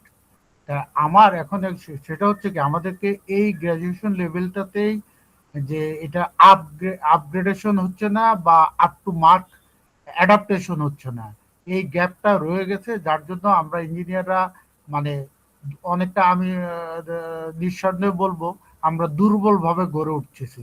এই দুর্বল মন মানসিকতা আমাদের চলে যাওয়াতে আমরা কোনো মতে একটা চাকরি পেয়েই, ওই যে আপনি যেটা বলতেছেন, আমি একটু কষ্ট করে প্রথম 2-3 বছর একটু স্ট্রাগল করে আমি কি নিজেকে অ্যাডাপটিভ মোডে আমি একটু দাঁড়াবো, আমার যোগ্যতাটাকে একটু ঝালাই করব, সেই দুঃসাহসটা আমার মধ্যে গ্রো হয় না, যার জন্য আমি অনেকটা ডিফ্লেক্ট হয়ে যাই। এখানে আমার একটা ফর্মুলা আছে। আমার ফর্মুলাটা হচ্ছে, আপনি পাশ করার সাথে সাথে কিন্তু এন্টারপ্রেনিউর হিসাবে শুরু করেন না, বরং আপনি মিড লেভেলের, বড় লেভেলে যাবেন না, মিড লেভেলের একটা প্রতিষ্ঠানে জয়েন করেন, তো ছোট লেভেলের একটা প্রতিষ্ঠানে জয়েন করেন। ছোট লেভেলের প্রতিষ্ঠানে জয়েন করে 3-4 বছর চাকরি করেন। প্রয়োজনে প্রত্যেক বছর, আমি একটু খারাপ কথা বলবো, প্রত্যেক বছর একটা করে চাকরি চেঞ্জ করবেন। চাকরি চেঞ্জ করার উদ্দেশ্য হলো, আপনি আজকে এই প্রতিষ্ঠানে আছেন, এই প্রতিষ্ঠানের সার্কেলটা আপনি বুঝে গেলেন, তার সার্কেলের সাথে কমিউনিকেশন করেন। পরের প্রতিষ্ঠানে যাবেন, ওই প্রতিষ্ঠানের সাথে সার্কেলটা, যেমন আমি বলি, আমি এটা করেছিলাম। আমি যে কোম্পানিতে চাকরি করতাম, আমি কখনো চাইতাম না যে ক্লায়েন্ট আমার মালিকের সাথে যোগাযোগ করুক, ক্লায়েন্ট আমার সাথে যোগাযোগ করুক, এটা আমি চাই। তাতে কি হলো, আমি ক্লায়েন্টকে ফেস করছি, আমি বিভিন্ন জায়গায় যাচ্ছি, আমি যখন ওই প্রতিষ্ঠান চলে আসবো, আমার ওইখানে ক্লায়েন্ট আমার সাথে, এখানে আমি যে প্রতিষ্ঠান জয়েন করবো সেই প্রতিষ্ঠানে চলে আসবে। তার মানে আপনাকে এই সার্ভিসটা দেন। আপনি যদি দুর্বল হন, সবসময় আপনার মালিককে আপনি সামনে আগায় দেন, তাহলে হবে কি, যেমন আপনি চলে আসলেও আপনার ইয়ে নাই। কিন্তু ঘটনাটা হয়েছে, আমি যে প্রতিষ্ঠানে ছিলাম সেই প্রতিষ্ঠান কিন্তু 2 বছরের ভিতরে বন্ধ হয়ে গেছে, শুধু আমি নাই তাই। কারণটা হলো, আমি ক্লায়েন্টকে এই লেভেলে সার্ভিস দিয়েছি, তাদেরকে কমিউনিকেশন করছি। আমি যখন ওই প্রতিষ্ঠান ছেড়ে পরের প্রতিষ্ঠানে চলে আসি, ইভেন আমার তখন মোবাইল ফোন নাই, আমি 97 সালের কথা বলছি, যখনই আমার সেই মালিক ওই সমস্ত ক্লায়েন্টের কাছে গেছে, তারা ফিরাই দিয়েছে যে সরাসরি বলেনি, বাট তাৎকাল যোগাযোগ করেনি, আমি দিস টাইম মোবাইল ফোন কিনে আমার সাথে যোগাযোগ করছি। সো আমি বারবার আমার কথা বলছি, আমি একটু আপনাদেরকেও বলবো যে আপনারা 3-4 বছর আপনারা বিভিন্ন জায়গায় চাকরি করেন, চাকরি করে জিনিসটা হাতে নেন, যেন আপনি প্রতিষ্ঠান চালাচ্ছেন, আপনি সিইও। আমরা ইয়া করি যে সিইও হওয়ার জন্য, আপনি প্রতিষ্ঠান চালাচ্ছেন, সবার কমিউনিকেশন আপনি। এরপরে তো বললাম যে আপনি 3-4 বছর চাকরি করার পরে আস্তে আস্তে আসেন, আরেকজন এন্টারপ্রেনিউর চোখে পড়েন, আরেকজন মালিকের, সে ওনার একটা অনেকগুলো কোম্পানি আছে, উনি আর একটা উইং শুরু করতে চাই, আপনাকে সেখানে পার্টনারশিপ দিতে চাই, সে 10%, 20% পার্টনারশিপ দিতে চায়। আপনি অপারেশন করবেন, আপনাকে কোনো ইনভেস্টমেন্ট করতে পারবেন না, আপনার অপারেশনের জন্য আপনাকে পার্টনারশিপ দেবে। এই তো স্টার্ট, আপনার ফান্ড লাগবে না। আপনি যদি কাজ জানেন, আপনি যদি কোথায় মার্কেটিং করতে হবে, কোথায় আপনার প্রোডাক্ট সেল করতে হবে, কোথা থেকে কালেকশন করতে হবে, এই সমস্ত সবকিছু যদি জানেন, আপনার ফান্ড লাগবে না, ব্যাংক আপনার পেছনে ঘুরবে। তো সেজন্যই বলছি যে আপনি প্রথমে 3-4 বছর সার্ভিস দেন, সার্ভিস দিয়ে নিজেকে আসলে যোগ্য তৈরি করেন। আপনি যখন সিনে চলে আসবেন, তখন দেখবেন যে এন্টারপ্রেনিউর ডাকছে, যে সে একটা গ্রুপ অফ কোম্পানি, তারা আপনাকে নিয়ে স্বপ্ন দেখছে আর একটা উইং খুলবে, আপনাকে একটা পার্টনারশিপ দিতে যাচ্ছে, 10% হোক, 15%, 20% হোক, আপনি সেটা অ্যাকসেপ্ট করেন।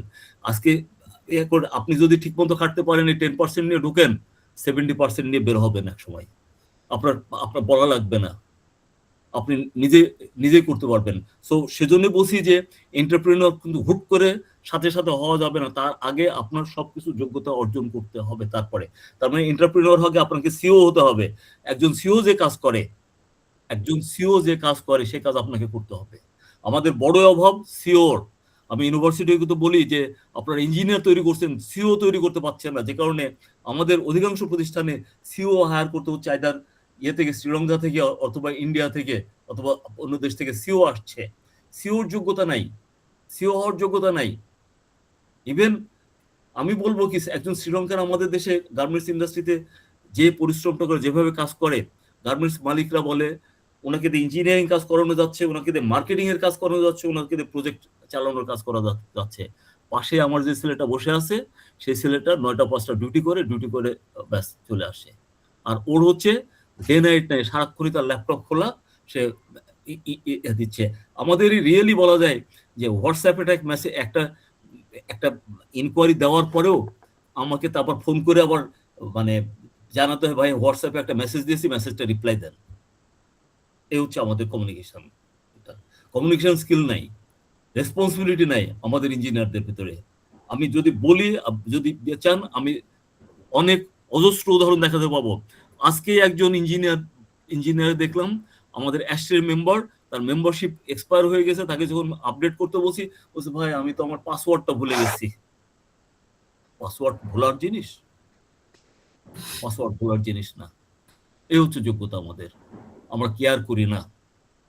এই পাসওয়ার্ডটা ভোলার জিনিস না। এখানে অনেক ইয়াং ইঞ্জিনিয়ার আছে হাসমত ভাই। আমার ধারণা আপনার যে আজকে স্পিচ, আমি sure that young engineers highly motivated হবে। অনেক ধন্যবাদ আসমতুজ্জামান ভাই আপনার মূল্যবান বক্তব্য দেওয়ার জন্য, এবং আমরা কন্টিনিউ করব। আমি sure doctor Sajid is out of power connection, so if it is possible we can wait till end. So এখানে যদি আর কেউ বক্তব্য রাখতে চায় হাসমতুজ্জামান ভাইয়ের পাশাপাশি, all is welcome. Engineer Enamul Haque, আপনি কিছু বলছিলেন? না, আপনারা তো মানে অন্য দিকে চলে গেছেন আলোচনাটা। আমরা তো ছিলাম ইয়েতে, কি বলে, আমরা এখনো লিডারশিপে আছি, কিন্তু হ্যাঁ, লিডারশিপে আমরা এখনো কিন্তু লিডারশিপে আছি। হাসমতুজ্জামান যেটা বলতেছে এটা প্র্যাকটিক্যাল স্ট্র্যাটেজি বা যেটা প্র্যাকটিক্যাল এক্সপেরিয়েন্স গুলো শেয়ার করছেন। যাই হোক, ঠিক আছে, থ্যাংক ইউ ভেরি মাচ। আমি এমনি দুই একটা কথা বলতে চাই। সেটা হলো যে আমি কিন্তু এডিশনাল চিফ ইঞ্জিনিয়ার গ্রেড 2 হিসাবে সম্প্রতি পিআরএল এ গেছি, লোকাল গভর্নমেন্ট ইঞ্জিনিয়ারিং ডিপার্টমেন্ট থেকে। তো আমার 36 ইয়ার্স চাকরির অভিজ্ঞতা, সরকারি চাকরি। তো আমার কাছে যেটা, আপনারা কি শুনতে পাচ্ছেন? জি, শুনতে পাচ্ছি। হ্যাঁ, আমার কাছে, আমি যখন চাকরি শুরু করি, মানে তখন হয়তো 5-7 বছর যখন আমার চাকরির বয়স, তখন আমার কাছে আমি চিন্তা করতাম, আমাদের, আপনারা তো সবাই চেনেন কামরুল ইসলাম সিদ্দিক স্যার, উনি এলজিডির প্রতিষ্ঠাতা। তো উনি আমাদেরকে আসলে তৈরি করেছিলেন ওই সময়টাতে। আমরা তখন 1989 সালে যখন চাকরিতে জয়েন করি, তখন উনি তখন তো ওইটা প্রতিষ্ঠাও লাভ করেন নাই, ওটা তো 92-তে ডিপার্টমেন্ট হলো আর কি, 92-তে। তো যাই হোক, ওনাকে আমরা কাছ থেকে দেখেছি, এবং ওনার কাছ থেকে আমরা অনেক কিছু শিখেছি। তখন এই লিডার বিষয়টা নিয়ে আমার যেটা ধারণা ছিল যে এটা হয়তো জন্মগত হতে পারে। কারণ ওই সময়টা মনে হতো কি যে কামরুল ইসলাম সিদ্দিক স্যার, উনি তো 63 বছর বয়সে মারা গেছেন। তো আমার তো মনে হয় উনি 48 বছর বয়সেই একটা ডিপার্টমেন্ট প্রতিষ্ঠা করে গেছেন বাংলাদেশে। তো এই ধরনের লোক তো ক্ষণজন্ম আসলে। মানে তখন আমার কাছে মনে হচ্ছিল যে লিডারশিপটা মনে হয় জন্মগত এটা। আবার পরবর্তীতে দেখলাম, তখন ভাবতাম যে ইনি যদি এই ডিপার্টমেন্ট থেকে চলে যায়, তাহলে এই ডিপার্টমেন্টটা চলবে কিভাবে? এত বড় একটা বটবৃক্ষের মতো একটা মহিরু হয়ে পরিণত হয়েছে। তখন দেখা গেল যে ওনার পরবর্তী যে লোক আসলেন, যে ম্যান, তিনিও কিন্তু এই ডিপার্টমেন্টটাকে সুন্দরভাবে, আরো ওনার থেকে আরো বলা যায় ভালোভাবে চালিয়ে নিয়ে গেল। পরবর্তীতে যারা আসলো মোটামুটি চালিয়ে নিয়ে গেল। তো তখন আমার কাছে মনে হলো যে না, এটা জন্মগত না, এটা হলো প্রশিক্ষণ বা অভিজ্ঞতা বা নিজস্ব যে ক্যারিসমেটিক পাওয়ার, এগুলোর মাধ্যমেও কিন্তু লিডারশিপ যে কোনো একজনের মাঝে গড়ে তোলা যায়। তো আমি যেটুকু কথা বললাম এতে কি আপনারা একমত? মানে এটা যে জন্মগত নয়, মানে আমি যেহেতু এখানে ইয়াং ইঞ্জিনিয়াররা আছে অনেক, আমাদের কথাগুলো তারা শুনতেছে, তো আমার কাছে মনে হয়েছে যে এটা দুইটারই সংমিশ্রণ।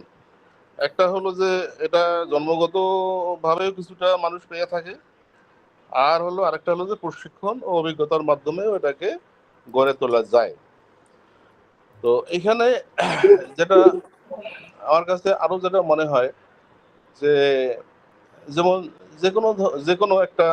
যে কোনো পদবিতে চাকরি, আমি তো বললাম কামরুল ইসলাম সিদ্দিক স্যারের কথা, যিনি একবারে টপ পজিশনে, কিন্তু একটা লোয়ার লেভেলে মানে এই যে এন্ট্রি পদে বা মিড লেভেলে যারা চাকরি করতেছে বা যারা এন্টারপ্রেনারশিপ যে লেভেলেই থাক না কেন, সেই জায়গাটাতেও কিন্তু তার যে ছোট্ট বলয়, সেই বলয়ের মধ্যেও যে কাজটা করে সেটাও কিন্তু একটা লিডারশিপ, সেটাও একটা লিডার। তো এখন এই যে এই নেতৃত্বটা নির্ভর করে মানে তার প্রভাব, এই সিদ্ধান্ত গ্রহণের যে ক্ষমতা, আর হলো তার যে লক্ষ্য, সেই লক্ষ্য অর্জনের যে সক্ষমতা, সে কতটুকু তার যে সে লক্ষ্য নির্ধারণ করেছিল সেটা সে কতটুকু সে সাকসেসফুলি আর্ন করতে পারতেছে, হ্যাঁ, এটার উপরে নির্ভর করতেছে সে হলো নেতা হিসেবে কতটুকু সাকসেসফুল। আচ্ছা আচ্ছা, এক্সকিউজ মি, ইঞ্জিনিয়ার আমার মনে হচ্ছে দেখতে পাচ্ছি ডক্টর সাজিদ জয়েন করেছে। ও আচ্ছা আচ্ছা, সাজিদ কি শুনতে পাচ্ছেন? হ্যাঁ, শুনতে পাচ্ছি। আচ্ছা ঠিক আছে, থ্যাংক ইউ। তাহলে ওনাকে আমরা ফলোটা দেই। হ্যাঁ, ডক্টর সাজিদ, আপনি কি এর রিমেনিং একটা প্রেজেন্টেশন দেওয়া যাবে নাকি? আমি কিন্তু একটা জিনিস বুঝতে পারছি না, আমি আমার প্রেজেন্টেশন এতক্ষণ বললাম, শেষ করলাম, এটা তো শোনা যায়নি, দেখা যায়নি। না, আমরা তো শুনি নাই আপনার কথা। এতক্ষণ ধরে কি ডিসকানেক্টেড হয়েছিল কোনখান থেকে, মানে আপনি কি একটু বলতে পারবেন? মানে কত নম্বর স্লাইড বললে আমি বুঝতে পারতাম যে এটা তো অনেকক্ষণ, আধা ঘন্টার। আচ্ছা, স্লাইডটা ওপেন করেন, আমরা এটা বলে দিচ্ছি। আচ্ছা, আমি আবারও তো সেই একই সমস্যা। আমি বলবো কি, আপনি বলছিলেন leadership is teamwork in action. আচ্ছা আচ্ছা, ফোর্থ স্লাইড। আচ্ছা, এখন এর তো সমস্যা, আমি এই যে হ্যাঁ আসছে, চলে আসছে তো এখন। চলে আসছে। আচ্ছা আচ্ছা, এটা কি আপনারা কি এখন দেখতে পাচ্ছেন? হ্যাঁ জি, দেখতে পাচ্ছি। আচ্ছা, দেখতে পারলে এইটা হলো, যদি দেখেন ফলো করেন, এটা হলো 9 নম্বর স্লাইড। এটা কি হযরত মুহাম্মদ সাল্লাল্লাহু আলাইহি সাল্লাম, এটা কি দেখানো হয়েছে? না না না না আচ্ছা না, আচ্ছা, এর আগেরটা পর্যন্ত দেখানো হয়েছে, এই যে এ পর্যন্ত। হ্যাঁ, এই এক্স ওয়াই, এটাও দেখানো হয়নি। তাহলে আচ্ছা, আমি এক্স ওয়াই থেকে শুরু করি। তার কারণ হলো অলরেডি, কিন্তু এটা তো আমাকে একটু একটা মেসেজ। আচ্ছা, আপনি ধরে নিয়েছিলাম যে আপনার পাওয়ার ডিসকানেক্টেড হয়েছে। ও আচ্ছা আচ্ছা, না না না না, আমি আসলে দুইবার। আচ্ছা, আমি এখন আর তাহলে এভাবে বলবো না, আমি বলি আমার মনে হয় আপনার কোশ্চেন এন্ড না না, একদম সময় লাগবে না, আমি প্রত্যেকটা 1 মিনিট করে। আপনি ব্ল্যাক হোলে চলে গেছিলেন। আমি শুধু বলি এখানে, যেমন এখানে ম্যাকগ্রেগরস এক্স এবং ওয়াই থিওরি, এক্স যদি এটা যদি সবাই জানেন তাহলে হয়তো না বললেও চলবে, কিন্তু ম্যানেজমেন্ট সাধারণত ইঞ্জিনিয়ারদের এটা ম্যানেজমেন্টের একটা থিওরি। তো এক্স মানে হলো যে লিডার মনে করে যে my subordinates do not like working, যদি তাদেরকে কাজ করাতেই হয় তাহলে ওই যে আমাদের বাংলা ভাষায় যেমন লাঠির বাড়ি দিতে হবে, পিছনে লাঠি নিয়ে থাকতে হবে। আরেকটা থিওরি হলো যে লিডার মনে করে যে employees are self motivated, responsible and capable of creativity and initiative. এটা হলো লিডারের উপর ডিপেন্ড করে, পরেরটা 3 নম্বরে বলা আছে, লিডারের উপর ডিপেন্ড করে যে সে যদি তার সাবঅর্ডিনেটকে প্রতি পজিটিভ চিন্তা করে, in that case result will become positive. তো এখানে কি লেসন হলো যে হ্যাঁ, ট্রাস্ট বেসড লিডারশিপ, যেটা থিওরি ওয়াই। আমরা সব সময় লিডার মনে করবে যে হ্যাঁ, তার টিমের সবাই খুব ভালো, উল্টাটা কখনোই না। Decision making is a spontaneously essential quality of an engineer. আমি গাড়ির এক্সাম্পল দিয়েছিলাম, যদি শোনা যায়নি, গাড়ি চালানোর সময় আমাদের দেশে বিশেষ করে সামান্য ডানে যাব, সামান্য বায়ে যাব, কতটুকু ডানে যাব মনে মনে ক্যালকুলেট করে ফেলতে হবে ইনস্ট্যান্টলি, এবং সেইভাবে ডিসিশন নিতে হবে।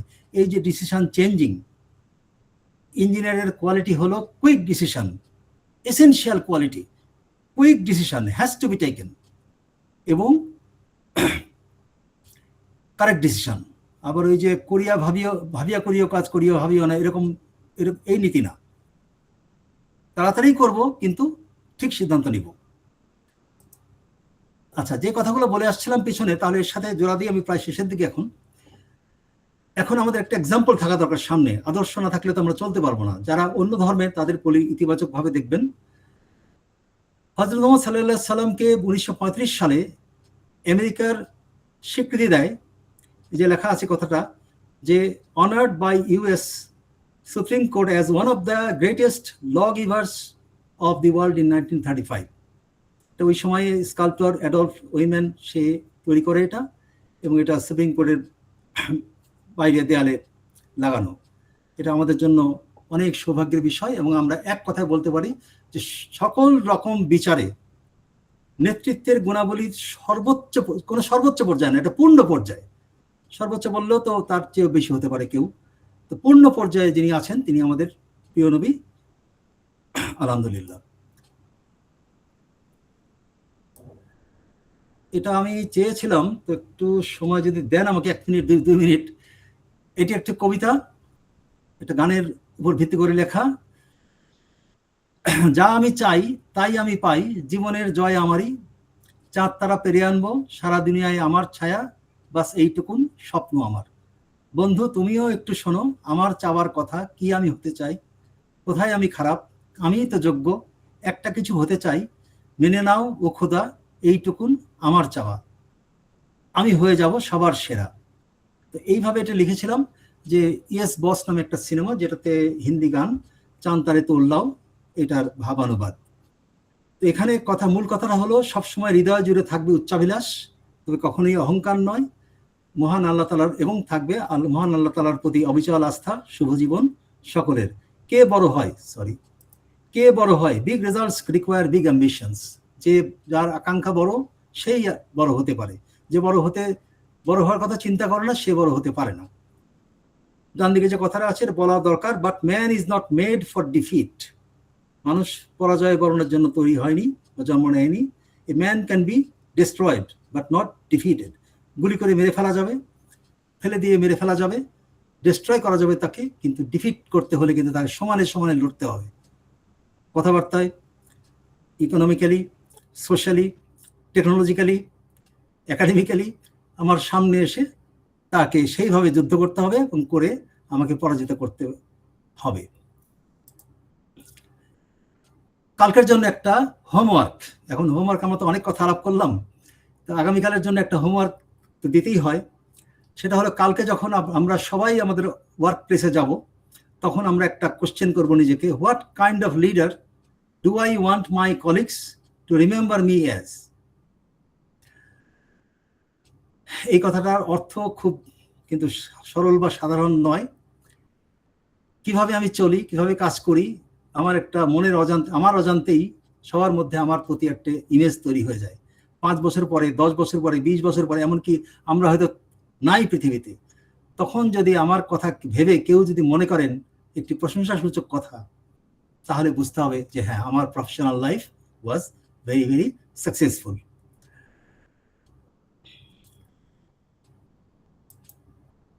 এখন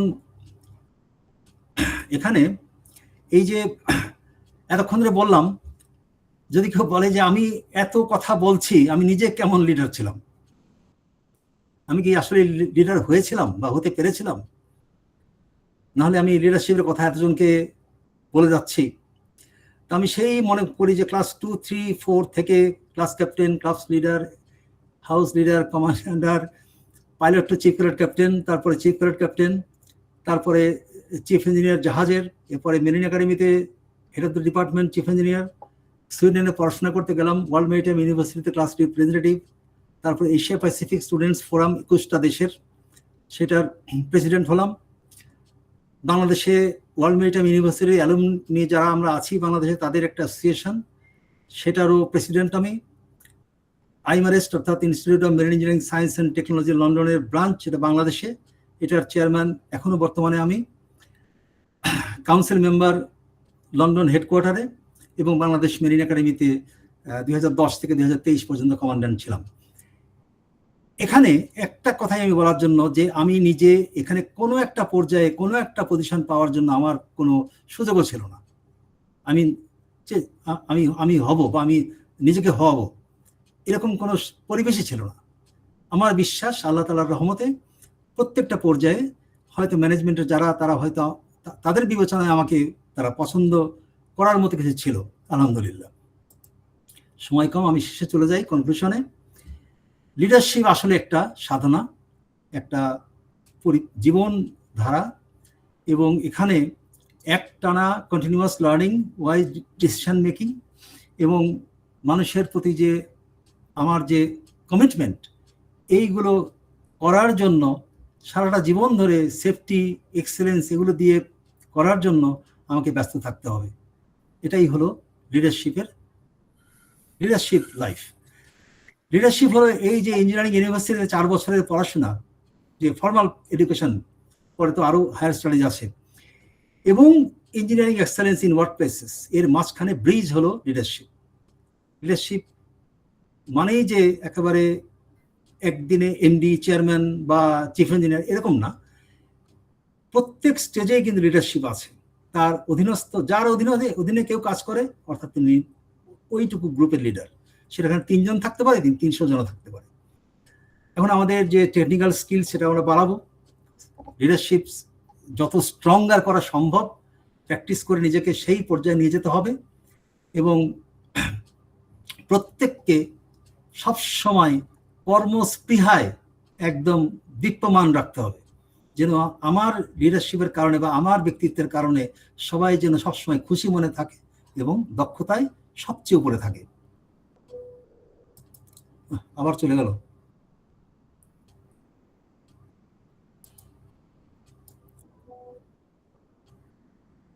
আপনি শুনতে পাচ্ছেন? হ্যাঁ জি, শুনতে পাচ্ছি। ঠিক আছে, শব্দ হচ্ছে কেন এই জন্য। তো এখন আমার শেষ, যে engineers design the future, leaders make that future possible. এখন আমরা তো শুধু ইঞ্জিনিয়ার হয়ে সন্তুষ্ট হব না, শুধু লিডার হয়ে সন্তুষ্ট হব না। Let's be the engineering leaders. Thanks indeed for your attention. Thank you very much, Dr. Sajid, for your excellent presentation. আমার ধারণা এখানে যারা উপস্থিত আছে সবাই বেনিফিটেড হবে, মোটিভেটেড হবে, এবং আজকে যে লিডারশিপের যেটা, এটা তো বেসিক কিছু প্রিন্সিপাল দেওয়া আছে, সেটা দিয়ে আমাদের একটা গাইডলাইন হিসেবে কাজ করবে। এবং যেটা আপনি বললেন যে কালকে যখন আমরা কর্মক্ষেত্রে যাব, আমরা দেখতে পাবো নতুন নিজেকে খুঁজে পাবো, এবং লিডারশিপে আমরা একটা elevated to this certain level for our leadership. তো এখন আমরা কোশ্চেন অ্যান্ড অ্যান্সার সেশনে যাব। আপনার প্রশ্ন যারা করতে চান তারা হ্যান্ড রেজ করেন। আমরা দেখতে পাচ্ছি যে এস.এম. আতর রহমান, আপনি আপনার প্রশ্ন করতে পারেন বা অ্যাড করতে চান। থ্যাংক ইউ, সুন্দর প্রেজেন্টেশন, কিন্তু ইন্টারাপশন হয়েছে, এই জন্য আমরা সকলেই দুর্ভাগা। যাক, যতটুকু শুনতে পেয়েছি, আর ইন্টারনালি আমরা অনেকে ডিসকাস করেছি, আমাদের সময়টা কাটছে ভালো। আমি একটা জিনিস বলতে চাচ্ছি, লিডারশিপ এর সাথে টোটাল ম্যানেজমেন্ট একটা ইন্টিগ্রেটেড পার্ট। এখন ম্যানেজমেন্টের 2টা বেসিক থিম আছে, হলো টপ ডাউন ম্যানেজমেন্ট আর বটম আপ অ্যাপ্রোচ। এখন যদি লিডারশিপ এক্সিস্ট করে, তাহলে বটম আপ অ্যাপ্রোচ এই ম্যানেজমেন্ট সিস্টেমটা তো মানে ইলিমিনেট হয়ে যায়।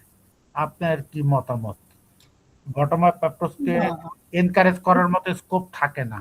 না, আমি কিন্তু বলেছি, লিডার বলতে আমাদের দেশে ট্রেডিশনাল লিডারকেই আমাদের মনে প্রথম আসে। লিডার কিন্তু আপনি যে আপনার কথা ধরেই বলি, মানে বটম আপ বা টপ ডাউন যাই বলি না কেন, লিডার একজন ব্যক্তি, সে যদি নিজেকে মনে করে যে আমি সুপিরিয়র, আমি সব জানি, আমি সবচেয়ে দক্ষ, আমি যেহেতু যা বলবো সেটা সবাই শুনবে, এই মানসিকতা একেবারে বাদ দিতে হবে। তার কারণ হলো, আমি উদাহরণ দিয়ে বলি যে যিনি যিনি চেয়ারম্যান বা এমডি বা যে প্রধান, তার কোয়ালিফিকেশন আছে, বেসিক কোয়ালিফিকেশন যা আছে, সাবঅর্ডিনেটের তাই আছে। তার হলো লং সার্ভিস, লং এক্সপেরিয়েন্স। তিনি কি চাইবেন না যে তার নিচে যিনি আছেন, তথাকথিত নিচে, সেও একদিন এই পর্যায়ে চলে আসবে? চাইতেই হবে। যদি না চান তাহলে এটা ল্যাক অফ লিডারশিপ। এটাকে আমরা ঠিক ওয়েলকাম করব না। আমি যে 4 রকমের লিডারশিপ আশা করি ওইটি পর্যন্ত দেখেছেন, যে পার্টিসিপেটিভ লিডারশিপ, এটা হলো ডেমোক্রেটিক। তো ডেমোক্রেটিক যদি হয় তাহলে তো আমি সবার কথা শুনতে হবে। অনেক সময় দেখা গেছে, নিশ্চয়ই সবার অভিজ্ঞতায় আছে, যে একদম ইউনিভার্সিটি থেকে পাশ করে এসেছে, সে কিন্তু খুব খুব চমৎকার একটা যুক্তিপূর্ণ একটা কথা বলেছে এবং সবাই সেটা আলটিমেটলি মেনে নিল। এখন সেখানে টপ ডাউন বা বটম আপ ঠিক এতটা মানে পার্টিকুলার হওয়া খুব, আমার কাছে মনে হয় না আর কি এটা খুব প্র্যাকটিক্যালি বেনিফিশিয়াল। কাজেই এটা সবার মধ্যে একটা একাত্মবোধ আসা দরকার, যে লিডার মানেই যে একেবারে সেই সবকিছু জানবে তা তো নাও হতে পারে। আরেকটা যুক্তি বলতেই হয়, যিনি লিডার, যদি ধরেই নিই যে হ্যাঁ তিনি এমডি বা চেয়ারম্যান, তিনি কত বছর আগে ইঞ্জিনিয়ারিং পাস করেছেন, মেবি হায়ার স্টাডিজ, তবুও সেটা কত বছর আগে, 20 বছর আগে, 30 বছর আগে। আজকে কি সেই সিলেবাস এখনো আছে এক্সিস্টিং? না, অনেক এনহ্যান্সড। সেই সিলেবাসে যখন একজন পড়াশোনা করে আজকের ইঞ্জিনিয়ার হয়েছে, তাকে আমি কেমন করে বলি যে সে আপডেটেড না, বা সে কম জানে, বা তার দক্ষতা বেশি হওয়ার কথা না, কারণ সে তথাকথিত 2 দিনের ইঞ্জিনিয়ার হতেই পারে না। তার প্রতি আমার সে রেসপেক্ট থাকা দরকার, যে ও হলো আধুনিক সময়ের একজন ইঞ্জিনিয়ার।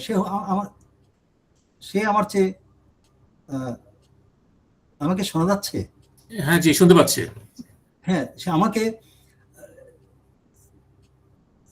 আমার সাথে একসাথে যে মিশতে আসছে, তার কোয়ালিটি যদি আমার মতো না হয়, তাহলে আমরা কিভাবে মিলবো? সেখানে ওই তথাকথিত আমরা তো প্রচলিত টপ ডাউন বা বটম আপ বলি না কেন, এগুলো হলো জানি না কোথা থেকে এগুলো আছে আমাদের মধ্যে যথেষ্ট এগুলো কাজ করে। তো এটা আমাদেরকে ওয়েলকাম করা দরকার, নিউ জেনারেশনকে অবশ্যই ওয়েলকাম করা দরকার, এবং with due competence. Okay, thank you very much, Dr. Sachit, for your excellent answer. So now I'm going for Nujat Madiat. Assalamu alaikum. Thank you for your presentation today. So I'm an undergraduate student, and my question is, when you are in a group project or a group setting, what advice do you have when there is a motivation gap or a motivation issue, when there is no progress from the team and it's very stagnant and slow? So how would you bring the team back to track and increase the level of motivation towards the work that we're doing? Yes, this question is very practical, very common scenario in our country. I also feel very bad when I observe this. এই যে গ্রুপে যারা অপেক্ষাকৃত নিচের, মানে তথাকথিত নিচের তো বলবো না, তাদেরকে ধরেই নেওয়া হয় যে তাকে মোটিভেট করার কিছু নেই, ও তো আসলে গুড ফর নাথিং। এই মানসিকতা হলে কি করতে হবে? হ্যাঁ, সেখানেও বিষয় আছে। বসকে কন্ট্রোল করা, লিডারকে কন্ট্রোল করা, সাবঅর্ডিনেট কিভাবে করবে তারও কিছু টেকনিক আছে। সব সময় তার প্রতি পজিটিভ একটা অ্যাটিটিউড দেখাতে হবে, এবং ধীরে ধীরে তাকে বুঝতে দিতে হবে যে আপনি তার কাছ থেকে কিছু শিখতে চান, বা আপনি খুব উৎসাহী বিভিন্ন কিছুতে। দু একটা সুযোগ এলে তাকে হয়তো বলতে পারেন যে আমি কালকে এটা পড়েছি, আমি কালকে এটা জেনেছি, ওখানে গেলাম, জানালাম। তারপরে এক সময় সে যখন একটু ভালো মুডে যখন দেখা যাবে তাকে আপনি প্রপোজ করবেন যে আপনি কি চান। যে আমাদেরকে যদি ফর এক্সাম্পল প্রতিদিন সকালে কাজ শুরুর আগে যদি টিমকে নিয়ে আপনি স্যার 2 মিনিট কথা বলেন, আমাদের এই কাজগুলো আমরা করতে, কিন্তু আপনি তখন ফল কিন্তু অনেক বেশি পাবেন। আমরাই করব, কিন্তু আমরা আপনার চোখে আপনার এক্সপেকটেশনের চেয়ে অনেক বেশি কাজ করতে পারবো।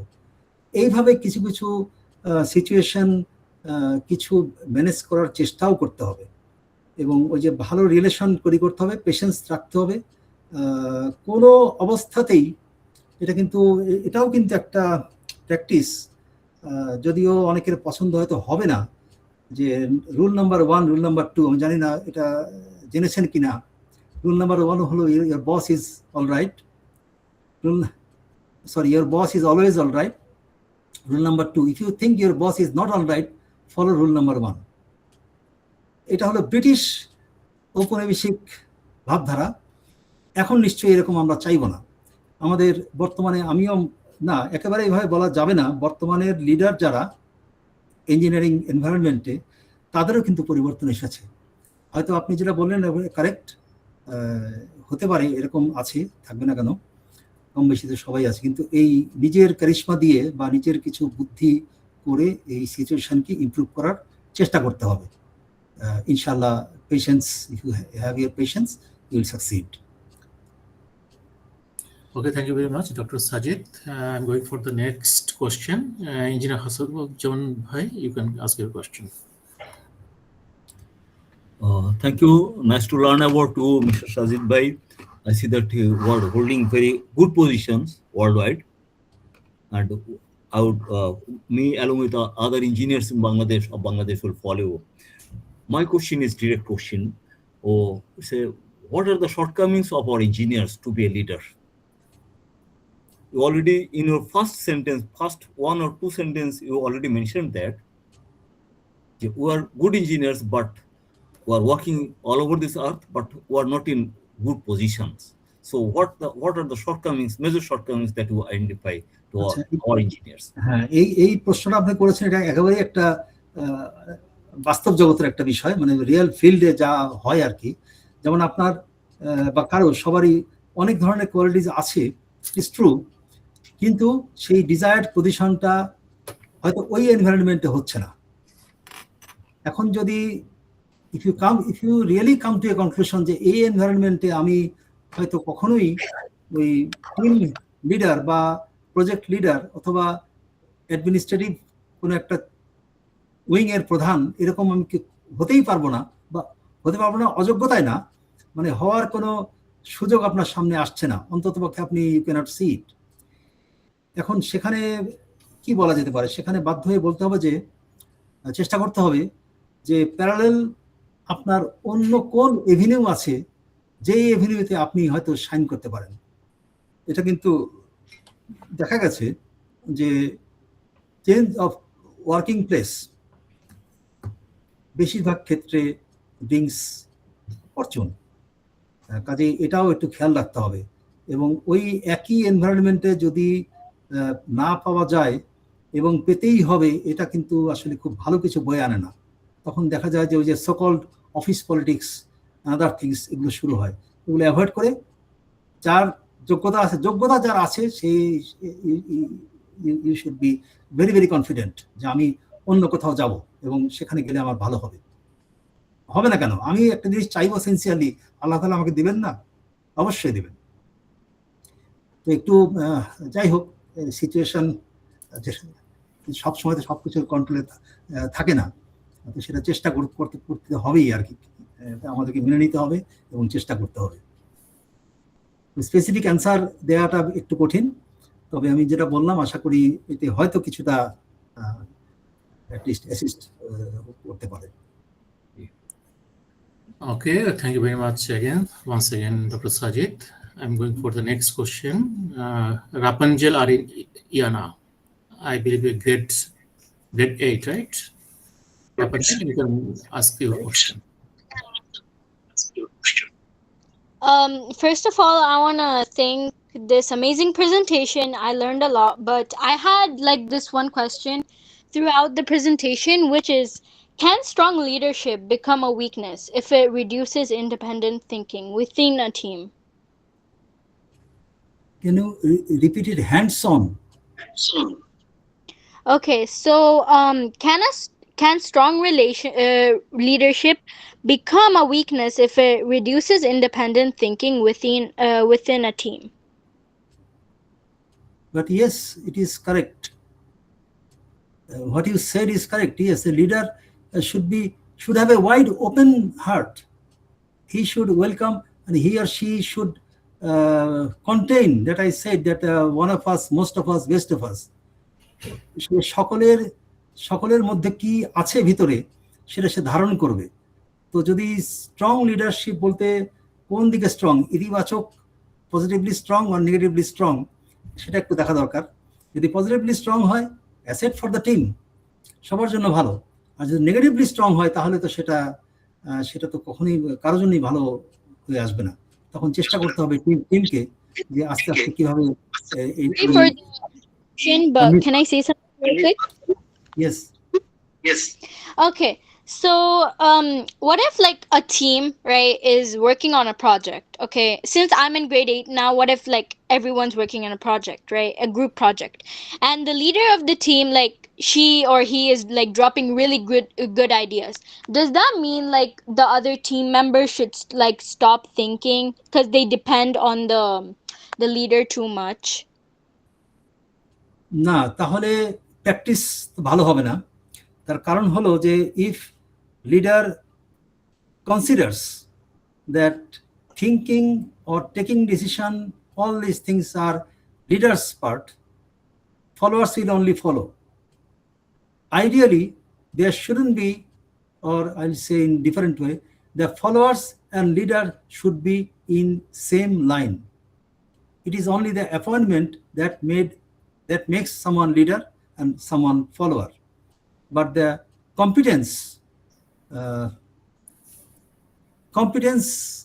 has to be, may not be same but similar. If the leader thinks and the followers start thinking that it is up to the leader, in that case they are demoting, the followers are demoting themselves from, remember the slide at the beginning, leader to manager. No engineer will try to become a manager, but leader, whether he's a leader or not, but his thinking ability, the attitude should be like a leader, not like a manager, and leaving everything on the leader. Try to take part in the leader's decision. Okay, অনেক ধন্যবাদ doctor Sajid. অনেক ধন্যবাদ Rapunzel Arin Yana, she is only grade 8, and আপনারা সবাই জানেন যে আমাদের student leadership একটা প্রোগ্রাম আছে এবং সেখানে more than 50 session plus public speaking এর অ্যারেঞ্জ আমরা করেছিলাম। Rapunzel is one of the student leaders. Very good. And thank you very much, Nujat also. There is one question she raised, and she is also one of the student leaders. Thank you very much. So, আর কারো যদি কোনো প্রশ্ন থাকে আপনারা করতে পারেন।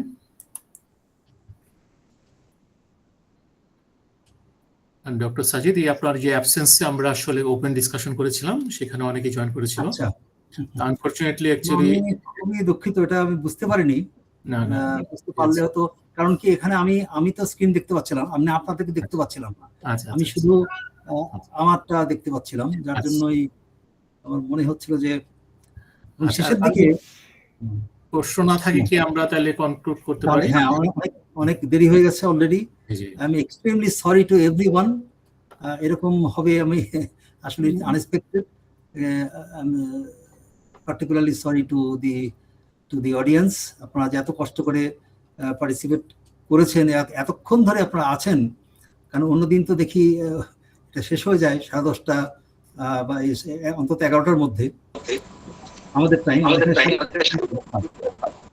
এটা খুব ইন্টারেস্টিং স্যার, মানে বিশেষ করে লিডারশিপটা আমাদের এই যে জার্নিটা আমরা করতেছি, বিশেষ করে চাকরির জার্নিটা আমরা করতেছি, এটাতে আসলে লিডারশিপ পাওয়াটা খুব ভাগ্যের ব্যাপার, এবং এটা ইন্টারেস্টিংয়ের জন্যই আমরা আসলে আপনার অপেক্ষা করতেছিলাম। বাট আমরাও নিজ জায়গায় একটু লিডারশিপ বিল্ড আপ করি, বাট আপনি যে সুন্দর করে প্রেজেন্টেশনটা যতটুকুই আমরা পাইছি, মোটামুটি আল্লাহ রহম আমাদের আরো কাজে লাগবে। আপনার অভিজ্ঞতাটাই আসলে আমাদের জন্য খুব উপকার। রেজা ভাই, একটা কাজ করা যায়, এই প্রেজেন্টেশনটা ইকো হচ্ছে, আবার আপনি পিডিএফটা যদি পাঠাতে পারেন, এই প্রেজেন্টেশন পাওয়ার পয়েন্টটা সবার কাছে পাঠাতে পারেন। হ্যাঁ জি ডক্টর সাজিদ, আমরা তো নরমালি প্রেজেন্টেশনটা ওয়েবসাইটে আপলোড করে রাখি, হ্যাঁ হ্যাঁ, তো এটা সবাই দেখে নেবে। আচ্ছা, আমরা দেখতে পাচ্ছি মিস্টার ফয়সাল আহমেদ, আপনি আপনার প্রশ্ন করতে পারেন। জি, আসসালামু আলাইকুম, আমাকে শুনতে পাচ্ছেন? জি, শুনতে পাচ্ছি। ধন্যবাদ ভাইয়া আপনাদেরকে এই ধরনের প্রোগ্রাম অ্যারেঞ্জ করার জন্য। আমি আমার কর্ম এক্সপিরিয়েন্স থেকে একটা কথা বলতে চাই যে লিডারশিপস or managing someone or to manage someone, that must be relied on the instructions or the policies of the expected or respected area. So by own, if someone wants to utilize his own decisions, he can make mistakes. So it is very crucial that we should not forget that if there are no specific policies or instructions what to be done and what to be followed, then it will not be like a personal level arrangement. There can be a mistakes and it can be a very severe, it can lead to an accident also. So this is just to add with the personal experience that I had, and that's it. Thank you very much. You are most welcome. Thank you for your comments. Okay, we can go for the next question, and I believe it will be the last question. Engineer Mohammad Sharfaraz Khan, you can ask your question. আসসালামু আলাইকুম। আমার মনে হয় খুবই যুগোপযোগী একটা বিষয় এবং আমাদের সুন্দরভাবে উপস্থাপনা হলো, আমরা যথেষ্ট উপকৃত হলাম। আমাদের এখানে দুই একটা জিনিস উনি অসাধারণভাবে উপস্থাপন করছেন।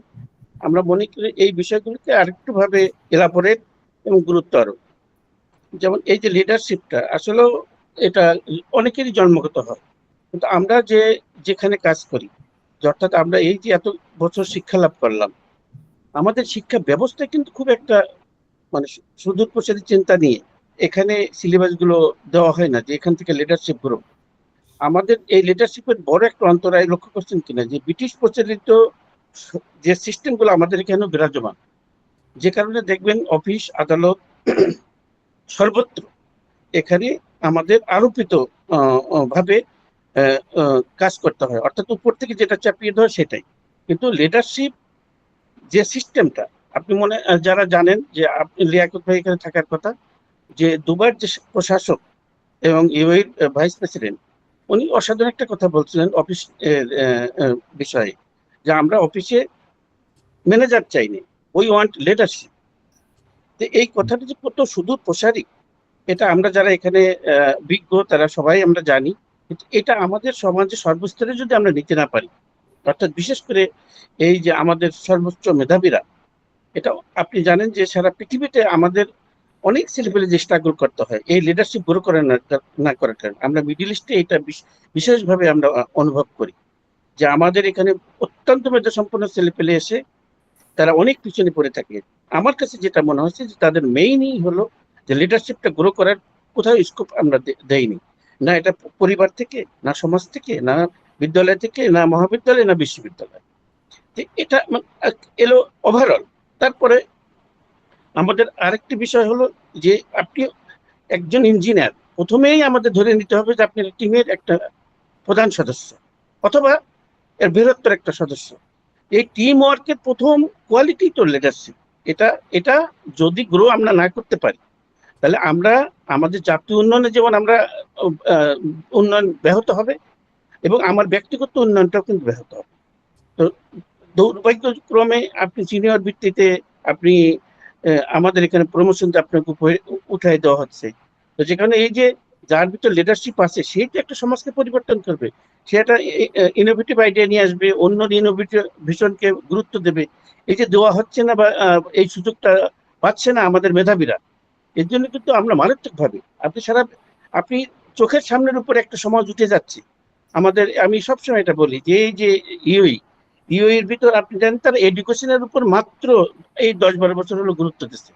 এর ভিতরে তাদের একটা বিশ্ববিদ্যালয়, আপনি জানেন যে ওয়ার্ল্ড র্যাঙ্কিং এ গত বছর ছিল 177, এবার তারা 147 চলে আসছে 53 ধাপে গিয়ে। এবং দি টাইমস হায়ার এডুকেশনে তারা পৃথিবীর 10টা ইউনিভার্সিটির ভিতরে চলে গেছে, অর্থাৎ রিসার্চে। আর আপনি আমাদের যারা এই বাংলাদেশের বুয়েট মানেই তো ইউনিভার্সিটির নাম দিলেন, তার আসল কাজই তো গবেষণা। আপনি দুঃখজনক ভাবে দেখেন যে একটা বিশ্ববিদ্যালয়ের বুয়েটের অ্যালামনাই 2014-এ, আপনার মনে আছে কিনা যারা এখানে বুয়েটে তারা বলতে পারবে, আমার যেটা স্মৃতিশক্তি বিভ্রাট না ঘটে, 14 সালে তারা 100 কোটির একটা বাজেট করলো।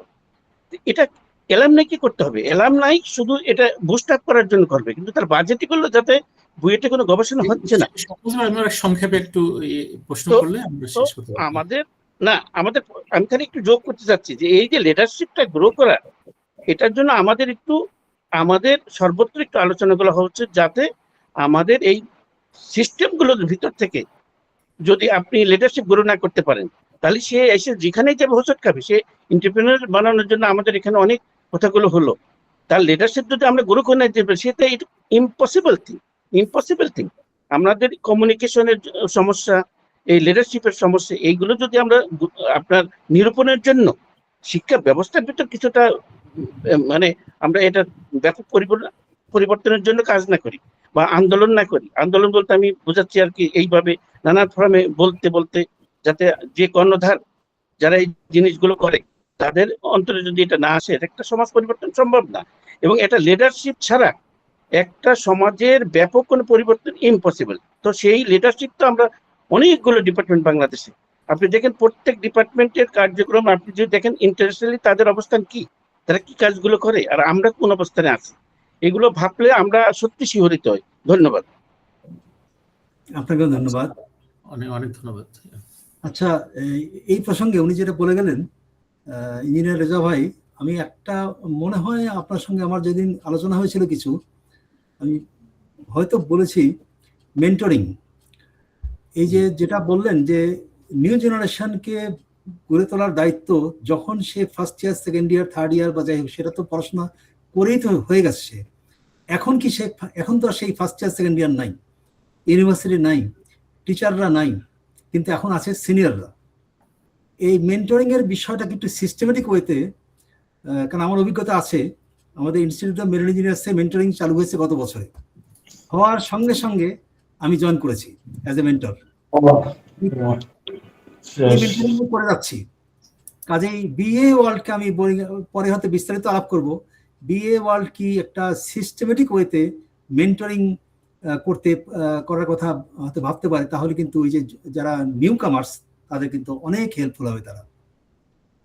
জি জি, অনেক ধন্যবাদ ডক্টর সাজিদ। আমাদের এই প্রোগ্রামটা কিন্তু শুরু হয়েছিল মেন্টরিং এ, এবং 2-1টা সেশন আমরা নিয়েছিলাম। তো এই প্রোগ্রাম যেগুলি আছে সেটা আমাদের আবার স্টার্ট করতে হবে। এটা তো খুবই গুরুত্বপূর্ণ, কারণ যারা ইয়াং ইঞ্জিনিয়ার যারা, তারা কিন্তু অনেকেই ডিসিশন নিতে পারতেছে না কি করবে, কোন ডিরেকশনে যাবে। তো ওটার জন্য আমরা 2-3টা সেশন নিয়েছিলাম, তো এটা আবার স্প্রেড করতে হবে। তো অনেক ধন্যবাদ। আমার মনে হচ্ছে যে আর কোনো প্রশ্ন নাই, এবং অনেক লেট হয়ে গেছে রাত্রে, আমরা শেষ করি। তো আপনারা জানেন যে আমরা প্রতি সপ্তাহে ওপেন সেশন নিয়ে থাকি। আমরা চাই যে বাংলাদেশি ইঞ্জিনিয়ার্স এবং আর্কিটেক্ট সারা ওয়ার্ল্ডে যারা আছে তারা এঙ্গেজ হোক, তাই আমাদের এই ইম্প্যাক্ট অনেক বেশি হবে। তো আজকের সেশনটা আমার ধারণা সবাই এটা উপকৃত হবে, এবং কালকে আমরা কর্মক্ষেত্রে যাব নতুন লিডারশিপের আইডিয়া নিয়ে, এবং আমার ধারণা এটা সবাইকে উদ্বুদ্ধ করবে এবং ইমপ্রুভ করবে। তো এই সেশনটা আমরা প্রেজেন্টেশন কপিটা ওয়েবসাইটে আপলোড হবে, একই সাথে ভিডিও রেকর্ডিংটা ইউটিউবে আপলোড হবে। তো পরবর্তী সেশনে আমন্ত্রণ জানিয়ে সবাইকে ধন্যবাদ। আল্লাহ হাফেজ। Thank you very much.